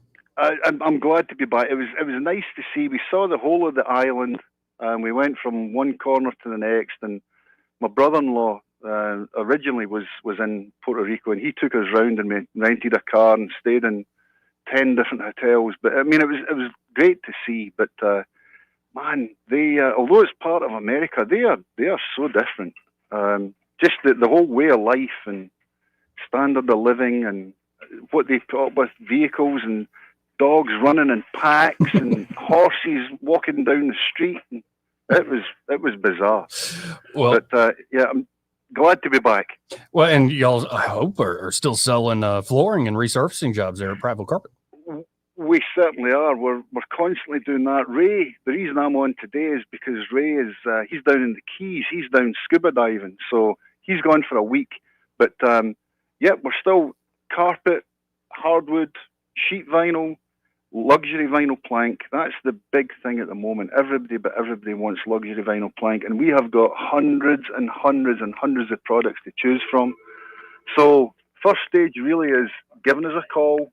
We would come out, we measure for you free of charge, get all the dimensions, and then we'd like to get you up to the store, have a quick look at some products, give you pricing, and get the job done. It's as easy as that, but it starts with a phone call, 285-8117, and speak to myself, Bart, Chad, or David. We'll all be pleased to come out and measure up for you free of charge. Well, again, folks, that's 285-8117. And Terry, it's great hearing you, sir. And I guess we'll be calling you tomorrow, too. Give me a call tomorrow, and we'll speak again. All right. Thank you, sir. Thanks, Joey. Again, that's Terry there at Prattville Carpet. And that number, 285-8117. Be sure to tell him that you heard Terry here on the radio with that Joey fella. Byron had this scoot, Byron Sheehy, but Pamela's here for the last, 2 minutes? Y'all got a big show coming up on Happy Hour? Yeah, David Blackman's with us on Thursday. Nice. Yeah, it's always fun.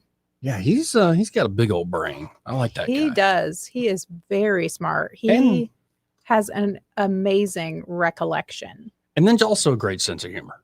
Yes, he's hilarious. Right, because sometimes he humors me on the conspiracy theories sometimes, which I appreciate. Yeah, because sometimes the big brains can be a little too dry. And earnest about stuff, whereas I think Blackman hits the sweet spot there. Yeah, he does. Now I'm trying to think through what I learned today. Oh yeah, I learned that, folks, you definitely, this isn't even an ad. This is me just saying, go get by Sweet Creek Farm Market. I'm looking at Erica Thomas's story. This was a Pike Road Farmers Market is the way she writes it up. Sweet Creek Farm Market, owned by State Representative Rita Ingram, posted a photo of this display. It's a patriotic display just a few days before its Pumpkin Festival, saying, "Happy birthday, Charlie," post read. And so they had made hay bales kind of look like Charlie Kirk. Uh-huh. And the display, made from spray painted round hay bales, features a man in a suit and glasses along with 2 United States flags. Reed Ingram told 1819 News that Sweet Creek received hateful comments and the team's marketing director removed the post. However, Ingram said the display will stay. He said it represents American patriotism, that anyone can interpret it as they like. It could be Trump, it could be Charlie, it could be any patriot with sunglasses, and I would love for people to think that it's Charlie Kirk or whoever their hero is, Reed said. It is an American patriot, not Republican nor Democrat.